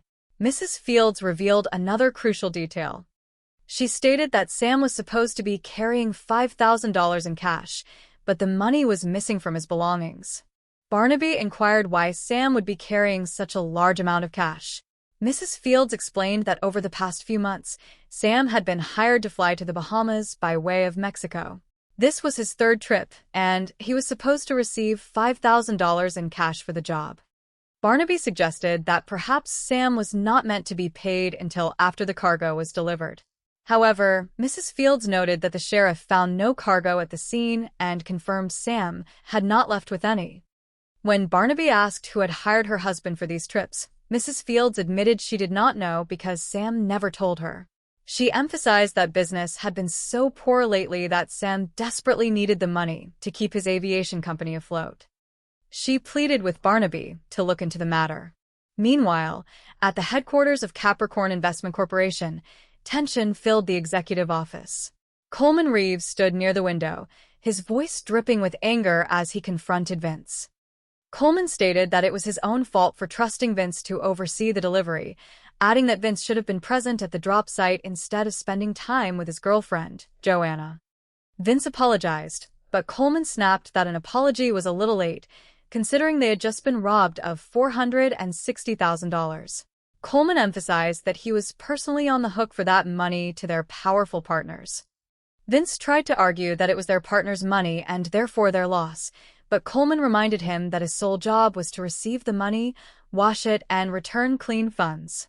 Whatever happened to the cash after it left the partners was strictly Coleman's responsibility. Coleman then picked up the phone to place an international call to Andre in the Bahamas. He informed Andre that there were no solid leads yet, but he had his best men working on the case. Just then, Danny walked into the reception area and greeted Joanna, who was working at the front desk. Joanna looked stressed and mentioned that Coleman was angry enough to eat nails. When Danny asked if he could see his father, Joanna explained that Coleman had left strict orders not to be disturbed. Danny smiled gently, suggesting that the rule was likely meant for strangers, not family. Inside the private office, Coleman was instructing his top lieutenant, Fred Bender, to hit the streets immediately to see who was suddenly spending large amounts of cash or paying off gambling debts. Coleman also instructed Bob to quietly investigate their own inner circle, starting with Fred, noting that all they had was Fred's word that a masked gunman had ambushed the drop site. When Danny stepped into the main office, Coleman asked why he was there. Danny replied that he was in the neighborhood and heard there was a problem, asking if there was anything he could do to help. He suggested that he could postpone his move to Phoenix, emphasizing that family should stick together during tough times. Coleman acknowledged his son's offer, stating they would discuss it later. Danny marveled at the fact that someone had the nerve to rob them, jokingly telling Vince that he must be losing his sharp touch. Out at the local airfield, Barnaby Jones and his young associate, Jedediah Jones, examined Sam Field's damaged airplane inside a hangar. Nat Lewis was working nearby with some tools. Barnaby introduced himself as a private investigator hired to look into the cause of the accident. Lewis scoffed, stating that Mrs. Fields was wasting her money and that Sam should not have attempted to fix the plane himself. Barnaby introduced Jedediah as a former military pilot who served in Vietnam, brought along to help sort out technical questions. Jedediah inspected the aircraft carefully while Barnaby asked Lewis why it was necessary for Sam to make an emergency landing. Lewis claimed he did not know, maintaining that nothing was wrong with the plane now except for a broken propeller. Jedediah pointed out that if the engine had been leaking oil or overheating, there would be obvious traces, yet the engine block was completely clean and dry. Lewis shifted uncomfortably, guessing that perhaps a fuel line was plugged temporarily. He insisted that he was just guessing and planned to call Mrs. Fields so she could pick up the aircraft. When Barnaby asked Lewis who had hired Sam for the Bahamas flights or what cargo he was carrying, Lewis insisted he never asked and Sam never offered any details. After Lewis walked away, Jedediah admitted to Barnaby with a grin that the closest he ever got to flying a plane in Vietnam was being a passenger on a transport flight. Barnaby chuckled, noting that when dealing with someone who might be untrustworthy, it is always wise to act like an expert. Searching the grassy area near the runway, Jedediah discovered 2 spent smoke flares hidden in the brush. Barnaby examined them thoughtfully. He noted that a pilot already on the ground would have no reason to light smoke flares, suggesting that someone on the ground had lit them to help the pilot gauge wind direction prior to landing. Shortly after, Lewis made a hasty phone call to Vince Reeves, warning him that a private detective named Barnaby Jones was asking sharp questions about Sam Fields. Vince told Lewis not to worry, instructing him to find a replacement pilot while he personally handled the detective. Barnaby met again with Mrs. Fields to share his findings. He explained his theory that her husband was being paid to smuggle something or someone into the country, as a secret rendezvous with smoke flares was the only logical explanation. Mrs. Fields maintained that Sam would never knowingly do anything illegal. Barnaby asked if Sam had made any new acquaintances recently. Mrs. Fields recalled that shortly before Sam's first trip to the Bahamas, Nat Lewis had called and asked Sam to meet him for a drink at a local tavern called the Flightline Club. She noted that Sam was not a drinker, yet he met Lewis there several times afterward. Over at the Reeves estate, a heated argument broke out between Vince and his associates regarding the missing money. Coleman entered the room and silenced everyone, stating that he trusted everyone present at the table. Danny entered carrying a plate of food, wearing a stylish new outfit. Vince teased his younger brother about his fresh wardrobe, asking if he was trying to upgrade his image. Danny smiled, mentioning that he decided to add some color to his style. Vince jokingly warned Danny to watch his step around Joanna. Coleman announced to the group that Andre had just called to confirm another shipment of $500,000 was scheduled to arrive late that night via Mexico. He directed the team to use an old abandoned ranch property in the North Valley for the drop site, as no one ever frequented that area anymore. Everyone agreed to the plan, relieved to be back in business. After the associates departed, Coleman shared a knowing look with Vince, revealing that the story of the new shipment was actually a clever trap designed to catch whoever had stolen their previous payout.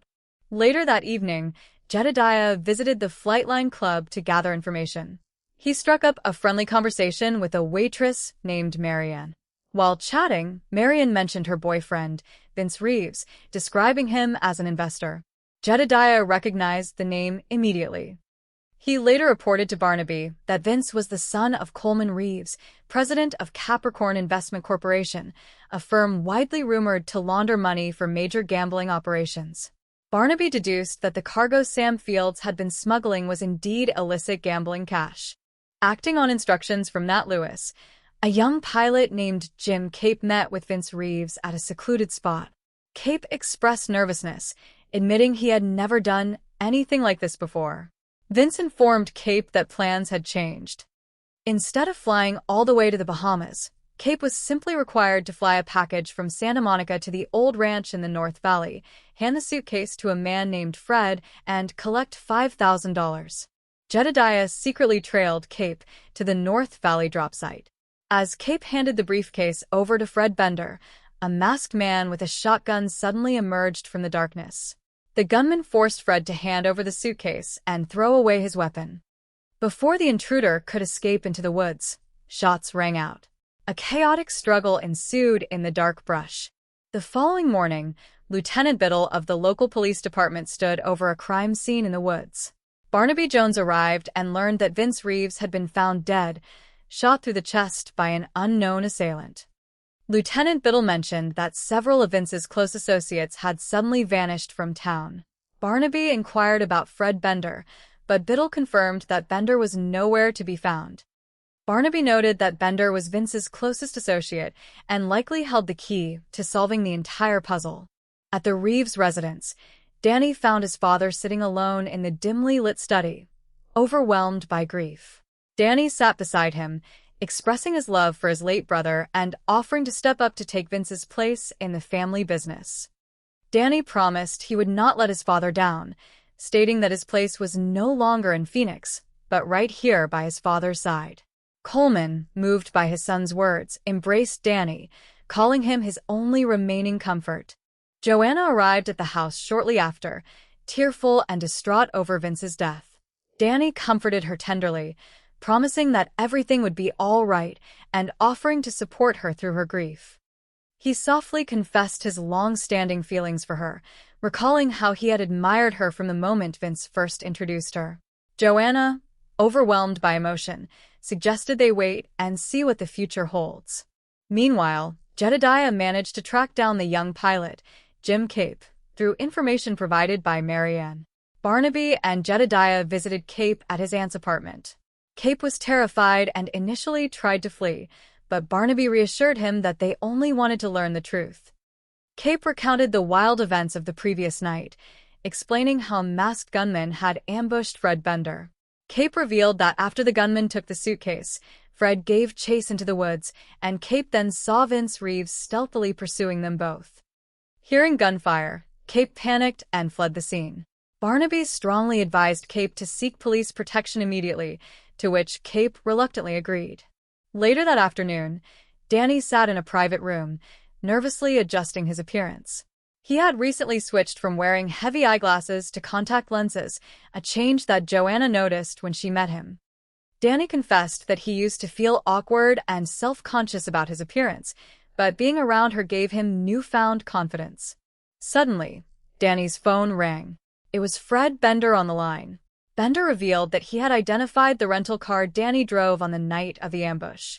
Bender accused Danny of orchestrating the robbery and causing Vince's accidental death in the dark woods. Danny tried to deny the accusation, but Bender demanded $100,000 in exchange for his silence and his permanent disappearance. Bender threatened to tell Coleman everything if Danny failed to deliver the cash to an abandoned bottling plant on Commerce and 3rd Street by noon the following day. Driven by desperation, Danny secured the requested money and arrived at the dark, cavernous bottling plant the next morning. He carried a heavy briefcase into the alley entrance as instructed. Bender stepped out from the shadows, holding a gun. Bender mocked Danny, expressing surprise that Danny had the nerve to rob his own father. Danny's expression hardened. He slowly drew a concealed firearm from his jacket, surprising Bender. Danny confessed that he had courage he had never used before. But before Danny could pull the trigger, Coleman Reeves stepped out from an upper walkway, accompanied by several armed guards. Coleman instructed Danny to put the gun down. He revealed that his men had located Bender over an hour ago, and Bender had confessed the entire truth. Coleman looked at his youngest son with deep heartbreak, asking why he would do such a thing. Danny, his voice trembling with emotion, explained that all he ever wanted was to be recognized and respected. He stated that he did not want the money for himself and intended to return it after proving that he was capable of handling complex operations on his own. He choked back tears as he explained that Vince's death was a tragic accident in the dark, and all his life he had felt overshadowed by his father's obvious preference for Vince. Coleman listened softly, admitting that while he loved both sons equally, he had treated Vince differently, not realizing how deeply it hurt Danny. Danny pleaded with his father for a second chance to prove his worth. He noted that private investigator Barnaby Jones was getting too close to uncovering their entire operation, and he begged Coleman to let him handle Barnaby to make his father proud. Outside the bottling plant, Barnaby Jones received a tip from his informant, Jules, regarding Bender's whereabouts. Disregarding warnings to wait for backup, Barnaby carefully entered through the side door of the dimly lit facility. As Barnaby stepped inside, Danny emerged from behind a row of heavy machinery, holding a handgun aimed directly at the detective. Danny informed Barnaby that Bender was unavailable. Barnaby calmly kept his hands visible, tossing his own weapon aside onto the dusty floor. Barnaby casually asked who had worn the ski mask during the drop, noting he had a strong feeling it was Danny all along. Before Danny could act, Coleman stepped into view from the shadows behind his son, holding a weapon of his own. Barnaby smiled faintly, remarking that he thought families ought to stick together. Suddenly, Lieutenant Biddle and a squad of police officers burst through the doors, weapons raised, ordering everyone to drop their arms and surrender. The entire area was quickly secured. As the officers handcuffed Coleman and Danny, Danny looked over at his father, asking softly where he would ever be without him. Coleman sighed, shaking his head, remarking that young people today simply do not appreciate the effort parents make for them. Outside the building, as the police cruisers flashed their lights, Barnaby walked over to Jedediah with a weary but satisfied smile. Jedediah joked about the situation, and Barnaby chuckled, offering to buy his young associate a cold glass of milk to celebrate a case well solved. Kennedy Jones, a Quinn Martin production. Starring Buddy Ebsen. Also starring Lee Meriwether, Mark Shera, with guest stars Patrick O'Neill, Daniel J. Trevant, Mark Goddard, Gerald McCraney, special guest star James Woods. Tonight's episode, Sins of Thy Father. Well, I am glad you could come. You having a good time, Sally? Hey, Coleman. Did you hear anything yet? Excuse us. Alex, do not raise your voice like some street hood. You are in the company of some very respected people as bankers, doctors, lawyers, even a judge. I am just worried about the delivery. It should have been here by now. Do not worry, it will come. Get yourself a refill while I talk to Danny. That must be pretty good. Oh, I figured out who the killer was after the first few pages. Well, why do not you put it down and join the party? Well, I am comfortable here, you know. Yeah. Maybe you better get your reading done now. You will not have much time for it when you get to Phoenix. Dad, about Phoenix, I do not. Danny, I do not want to hear about that. I need you there. You need me to run a laundry? Look, the action is here. Danny, this is not some corner hand laundry. It supplies half the linen for the state of Arizona. Yeah, but somebody is already running it. Yeah, an outsider, not family. I need someone I can trust.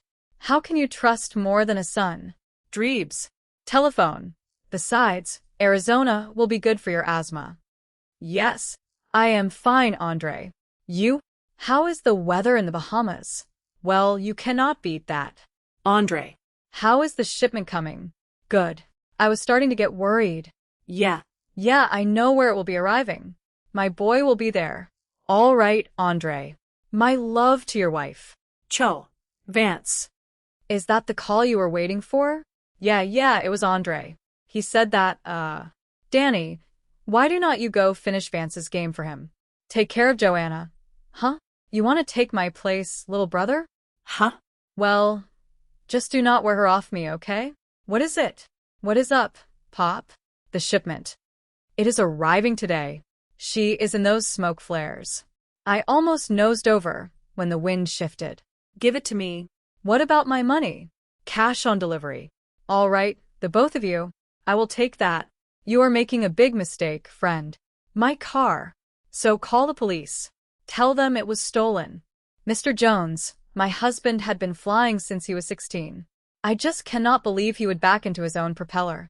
I do not care what the sheriff's report said. Well, you know, accidents do happen to the best of us. The fact that he had to put down for an emergency landing. There is something else, Mr. Jones. Some money. Sam was supposed to have $5,000 on him, but it was missing. Why was he carrying so much money? Over the past few months, Sam was hired to fly to the Bahamas by way of Mexico. This was his third trip. He was supposed to get $5,000 in cash for it. Well, maybe he was not supposed to be paid until after the cargo was delivered. The sheriff said there was no cargo, and Sam did not leave with any. Who hired your husband to make these payments? I do not know. Sam never told me, and nobody has called. Mr. Jones, this is the first time he has done anything like that. But business was so bad, he needed the money just to keep from drowning. Please, Mr. Jones, just look into it for me. How do I get there? All right. It is my fault. I should have been there. Something came up. I know what came up. Joanna. Okay. I am sorry. It is a little late for that, is not it, after I have been ripped off of $460,000, money I am personally on the hook for? It is their money, so it is their loss. My job is to get it and wash it, give them good for bad. What happens to the money after it leaves them is my responsibility. Yes. The Bahamas again. Yes, Andre. No. No leads yet. I got my boys working on it. Good morning. Good? It is terrible. What is wrong? Do not ask me, but your father is angry enough to eat nails. Maybe he is turning into a goat. Would you mind telling him that I am here? I cannot. He left strict orders not to be disturbed. Joanna, I am sure he meant that for strangers, not for his own son. Why do not you buzz him? He is on a call. I will have to wait till he gets off. Great. Yeah, I know, Andre. Andre, could you also check it from your end?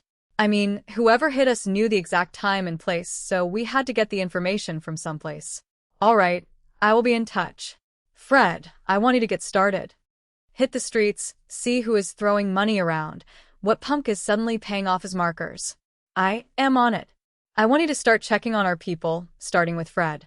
All we have is his word that there was a masked man. Right, Bob. Hi. What are you doing here, Danny? Well, I just happened to be in the neighborhood, and Joanna said there was some kind of problem. What is happening? We got hit with a shipment from the Bahamas. You are kidding me. What do you get about that? Well, who did it? That is what we are trying to find out. Is there anything I can do to help, Dad? I mean, maybe I should put off going to Phoenix for a while. You know, at a time like this, families should stick together. Yeah. We will talk about that later, Danny. Man, imagine us getting ripped off like that. You must be losing your touch, Vince. Sorry. Nice-looking airplane. What are you bothering me? I am Barnaby Jones. I am a private investigator. I was hired to see if I could find out the cause of the accident. Mrs. Fields? I told her she would be wasting her money. Sam should not have tried to fix it himself. That is what everybody says. Your name is Lewis, not Lewis. Mr. Lewis, this is my associate, Jedediah Jones. He is a flyer. He was a pilot in Vietnam. I brought him out here to kind of help me sort out the questions and answers about the airplane. I was in the cavalry myself. What kind of questions? Well, why was it necessary for Mr. Fields to make an emergency landing? I really do not know. Then you found nothing wrong with the plane? No.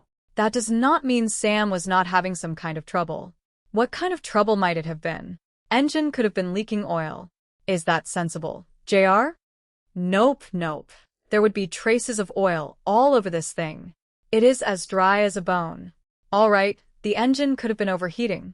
Might have had a plugged fuel line. He could have unplugged it. Is that possible? It is possible. It is not likely. Look, I do not know. I am just guessing. All I know is the plane is okay now. All it needs is a new prop. I am going to call Mrs. Fields and tell her that now so she can send somebody down to pick the plane up. Oh, have you any idea who hired Mr. Fields to make that Bahama run?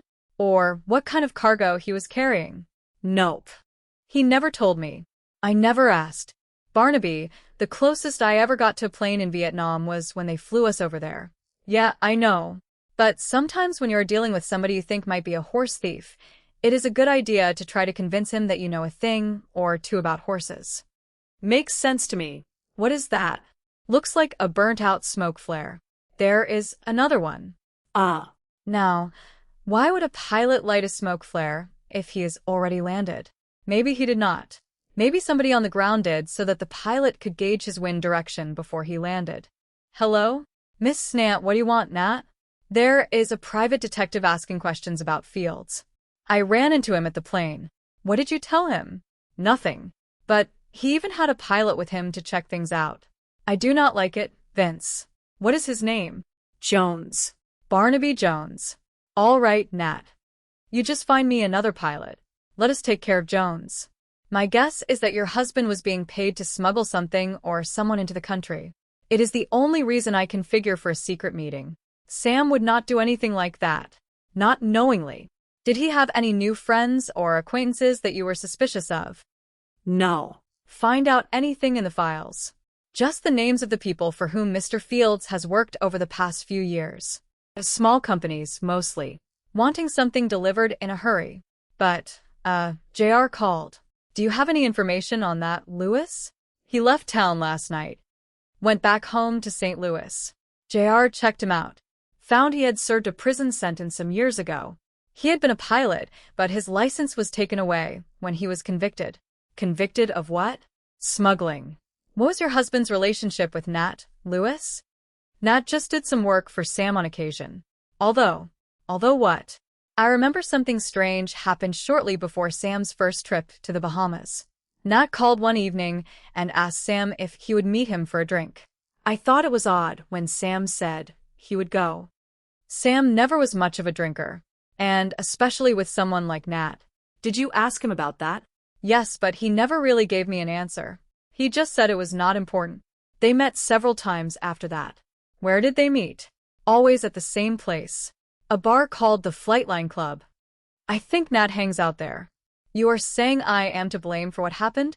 All I am saying is that someone shot his mouth off about the delivery. Then maybe it was you to your girlfriend. All right. That is enough. Both of you. I trust everybody at this table. If I did not, they would not be here. I am sorry. I did not know that you were having a meeting, you know. It is okay, Danny. We're just about finished. You eat yet? No. No, I did not. Yeah, grab yourself some turkey. Buy yourself some new threads, little brother? Oh, yeah, I thought I would change my image a little. You know, add some color. Pretty sharp. Hey, I am gonna have to watch my step with Joanna. Right? Right. All right, Andre called me a while ago. They are sending us another $500,000 to handle. When?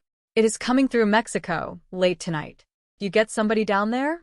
There and back by early morning. What about a field? Well, there is that old ranch property we took over in the North Valley. No one goes there anymore. Okay. All right. Gentlemen, looks like we are back in business. It is more like it. I hope everything goes all right this time, Colm. I do too, Alex. For all our sakes. Think they bought it? Hook, line, and sinker. All we have to do now is set the bait and see what we catch. It is 8 o'clock. I have not got all night. Do not worry. He is coming. Oh, there. Come on, seriously. When do you get up for it? Way past your bedtime, Junior. No, those are initials. J and R. They are separate, not together. If you say so. You know, it is pretty dangerous for a beautiful little chickie like you to go home by yourself. That is what my boyfriend says. He always picks me up. That is your boyfriend? No, that is Vince. Vince. Vince Rockwell, the test pilot? No, Vince Reeves. He has something to do with investing money. Well, you cannot say I did not try, right? Right. Vince Reeves. That name mean anything to you? No, but Coleman Reeves does. That is his father. He is president of Capricorn Investment Corporation. There is a strong rumor going around that they launder money for the syndicate's gambling operations. So you think that is what Fields has been smuggling in from the Bahamas, gambling money? Jedediah, I am happy to observe that although you were reared in a big city, it has not clouded your mind any. It is the pilot I told you about, Jim Cape. Nat, look, I am not too sure about this thing. Look, I told you it is a piece of cake. Huh. Will not you go someplace? Yeah. St. Louis. Couple of weeks. Nowhere regional. Sit down. Now, what is it you are not sure of? Well, I just never did anything like this before. Well, what did Nat tell you you had to do? Fly to the Bahamas via Mexico. Pick up the package. Oh. Well, he is wrong, Cape. We are changing plans. Let us go. Why do not you follow them, see if you can find out who the new man is? Right. That is right. You got some money for me? Soon as you hand me that case. Hold it. Right there. Now throw away the gun. Now turn around. Now nice and slow. Now bring me the case. The gun. The gun. Vince Reeves. Barnaby? Well, I will tell you. Among other things, he was found dead this morning. How did it happen? Shot through the chest. A hiker found the body. Any idea who did it? Somebody who did not like him, which means we have got our work cut out for us. I see you have been questioning some of Vince's associates. Well, the ones we could locate. It is amazing how many of them suddenly were called out of town. We did talk to his father, though, and his girlfriend, Joanna Morgan. They tell you anything? Not even the time of day. What about this Fred Bender? He was Vince's right-hand man, bodyguard, gopher. You talked to him? Cannot find him. Nowhere. And, believe me, we looked. That is interesting. It seems to me if anyone would have been close to Vince at the time, it would have been Bender. That is exactly what we have been thinking. What is your interest in this case I am working on? Somehow I had the feeling that Vince was a key piece of the puzzle. And now? Now I am more convinced than ever. And that Bender knows where the piece fits. You mind if I look for it myself? Make any difference if I did? I always feel better when I have your blessing, Lieutenant. You just tell me if you find him. You will be the first to know. Why Vince? Everything I ever did was for him. Dad. I know how much Vince meant to you. He was my brother. I loved him too. But you see, he is gone now, and we have got to learn how to manage without him. Pop, I know I cannot take Vince's place. But I am your son too. And I just thought if you just gave me a chance, just let me show you what I could do. I promise you, I will not let you down. My place is not in Phoenix anymore, Pop. It is here. It is with you. You are right, Danny. You are right. You are all I have got now. I will get it. Danny. Joanna, come here. Oh, Danny, what am I going to do? Everything will be all right. You will see. I loved him so much. I know. You will get over it. Now, let me help you, Joanna. I will help you. The pilot's name is Jim Cave. This place is owned by his aunt. Moved into number 10 a few hours ago.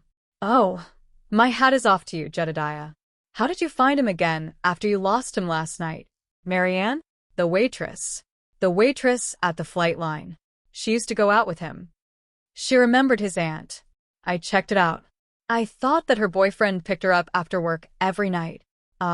Well, it is a funny thing about that, Barnaby. See, when they left the bar last night, they found out that they had a flat tire. Needless to say, this got him extremely upset, took it out on Marianne. She stormed off by herself, and you just happened to be there. Too many luck finding that loose? Well, no, I am afraid that our mechanic has left town. Yeah, what is it? Jim Cave? What do you want? My name is Barnaby Jones. I am a private investigator. I would like to talk to you about Vince Reeves. I do not know anybody by that name. That is funny. You were with him last night at the Flightline bar. Let me take the chain off the door. Cover the back. Hold it. Now, let us just talk. Look, I do not know anything. Well, you must know something. You were with Reeves last night. I was in Lewis last night. Would you rather talk to the police? Reeves hired me to pick up something. What? A suitcase. From the Bahamas? That is what Nat told me. Only when I met with this Reeves, he told me there had been a change in plans. What kind of a change? After Nat left, Reeves told me all I had to do was fly from Santa Monica to a spot in the North Valley. There would be this guy named Fred there, and I was to hand the suitcase to him. And he would give you $5,000? Yeah, that is right. Only that is when everything started going crazy. How crazy? What do you mean? All of a sudden, there is this guy hiding in the bush, and he orders Fred to throw away his gun and hand over the suitcase. What did he look like? I do not know. He was wearing a ski mask and carried a sawed-off shotgun. Fred did not give him any argument. Then what happened? Well, the guy took off in the woods, and Fred took off after him, and then I saw Reeves sneaking around through the woods, too. That is when I made like a bird and got out of there. How did you guys find me anyway? Well, that is not important. The thing is that we found you, and if we can find you, they can find you. What can I do? I think you ought to come down to police headquarters and tell your story to Lieutenant Biddle. He will arrange protection for you. What do you say? Do I have any choice? Not if you enjoy living. I have got it. I knew there was something different about you. Your glasses. Oh, well, they are resting on the bottom of Benedict Canyon. I threw them away driving over here. And you made it without hitting anyone? Contacts. I have had them for a long time, but I just never really wore them. Why not? Well, I guess when you feel you are born with two left feet. I do not know. You just do not bother with the way you look. Are you sure you do not want one of these? Oh, no. Thanks. But there's something else, too. You seem more sure of yourself. Even Vince noticed it. He wondered what made the change. You did? That is the truth, really. What did I have to do with it? Just being the way you are. I am nothing special, Danny. Yes, you are. There is something special to me. You know, I remember the first time that Vince brought you over to the house. I watched you the whole night. I could not take my eyes off you, and I just thought that Vince was the luckiest man in the world. That is very sweet, Danny. Joanna? I know that this probably is not the right time, but, I want you to know that I love you, and, if you would just give me a chance. Danny, let us just wait and see what happens. I will get. Hello? Looks like you won all the marbles. Fred? That is right, Junior. Surprised to hear from me? Yeah. We wondered what happened to you. You know, we were really kind of worried about you. You know what happened, Junior? You were the one who ripped me off, caused me to kill Vince. What are you talking about? I caught the license number on the car you were driving. It was rented to somebody named Bart Reagan, but I talked to the dealer, Danny, and he described you to AT. Well, if you believe that, why do not you talk to my father? He will never forgive me for blowing away Vince. And I got a better idea. Well, what? You're going to give me $100,000, and I am going to disappear for good. Say that again? You're going to give me $100,000, and I am going to disappear for good. What if I do not? Then I will take my chances with your old man. You decide, Junior. Where do I meet you? You just get the money ready, and stay by that phone tomorrow at noon. You got that? Yeah, I got it. Trouble? What? No. Nothing I cannot handle. Mr. Reeves, there is a guy outside who says his name is, Jones, Barnaby Jones. I am a private investigator, Mr. Reeves. I told you to wait in the hall. Well, I figured I would save you the worry of a round trip. It is okay, Joe. What can I do for you, Mr. Jones? Well, Mr. Reeves, I came over in hopes that you might be able to give me some idea of who killed your son. I have already told the police. I do not know. Now, what is your interest in Vince's death? I am investigating the murder of a pilot, Sam Field, and I was struck by, certain similarities in his death and the death of your son. What sort of similarities? Well, location, for one thing. Both murders took place at isolated landing sites, and, both men were apparently involved in some sort of a scheme to smuggle in something from the Bahamas. The Bahamas? Yes, according to the pilot, Jim Cabe, there were last-minute changes. He was told to fly his airplane in from, Santa Monica. Who told him this? Your son, Vince. I am led to believe that there was some kind of a trap to catch a man wearing a ski mask, but the trap backfired. Well, I am afraid, Mr. Jones, you have let your imagination run away with you. As for, how my son was killed, as far as I know, it could have been a hunter. With a .38, Mr. Reeves? I think you had better go, Mr. Jones. Oh, yes, of course. I do not like to overstay my welcome. Oh, by the way, Mr. Reeves, I understand you are looking for a Fred Bender? So am I. He is just trying to feel you out, Pop. He does not know anything. Does not know anything? About the only thing he does not know is who the man in the ski mask was, which means Bender was telling the truth. There was a man in a mask who took our money. Does look that way, does it not? Our biggest worry now is Jones. He is much too close. We are going to have to do something about him, Danny. Hello? You got the money, Junior? Yeah, I got it. You know the old bottling plant on Commerce and 3rd? I will find it. Park your car in the back and walk to the door in the alley. I will be waiting inside. And, Junior, if you do not come along, you are dead. If you ask me, this Fred Bender has been taking disappearing pills. You are not holding me up for more money, are you, Jules? Barnaby, how can you suggest that? I said I would keep my ears open, and they are open. I just have not heard anything yet. Well, keep listening. He must be somewhere. What do I owe you for the shine? $10. Junior, right there where I can see you. You got the money? I said I did. It is right in here, see? It is $100,000, just like you asked. I gotta hand it to you, Junior. Ripping off your father like that, I never thought you had the guts. Well, maybe I have guts, Bender, that I have not even bothered to use yet. Put it down, Danny. I said put it down. The boys found him for me over an hour ago. He told us the whole story. Danny, will you tell me? Why? I just wanted to be somebody, that is all. You were my son. I loved you. Well, that was not enough. What more did you want? Respect, Pop. I wanted respect. You think you get that by stealing from me? No, not by stealing. I wanted to show you that I could do something on my own. I did not want your money. I was going to give it back to you. I thought that maybe I could help you. Afterwards, you and Vince and me, we could sit around and have a good laugh about it. You got your brother killed. You think I wanted that to happen? That was an accident. Look, listen to me. Okay. All my life, all I ever wanted from you is for you to feel about me the way you did Vince. That is all.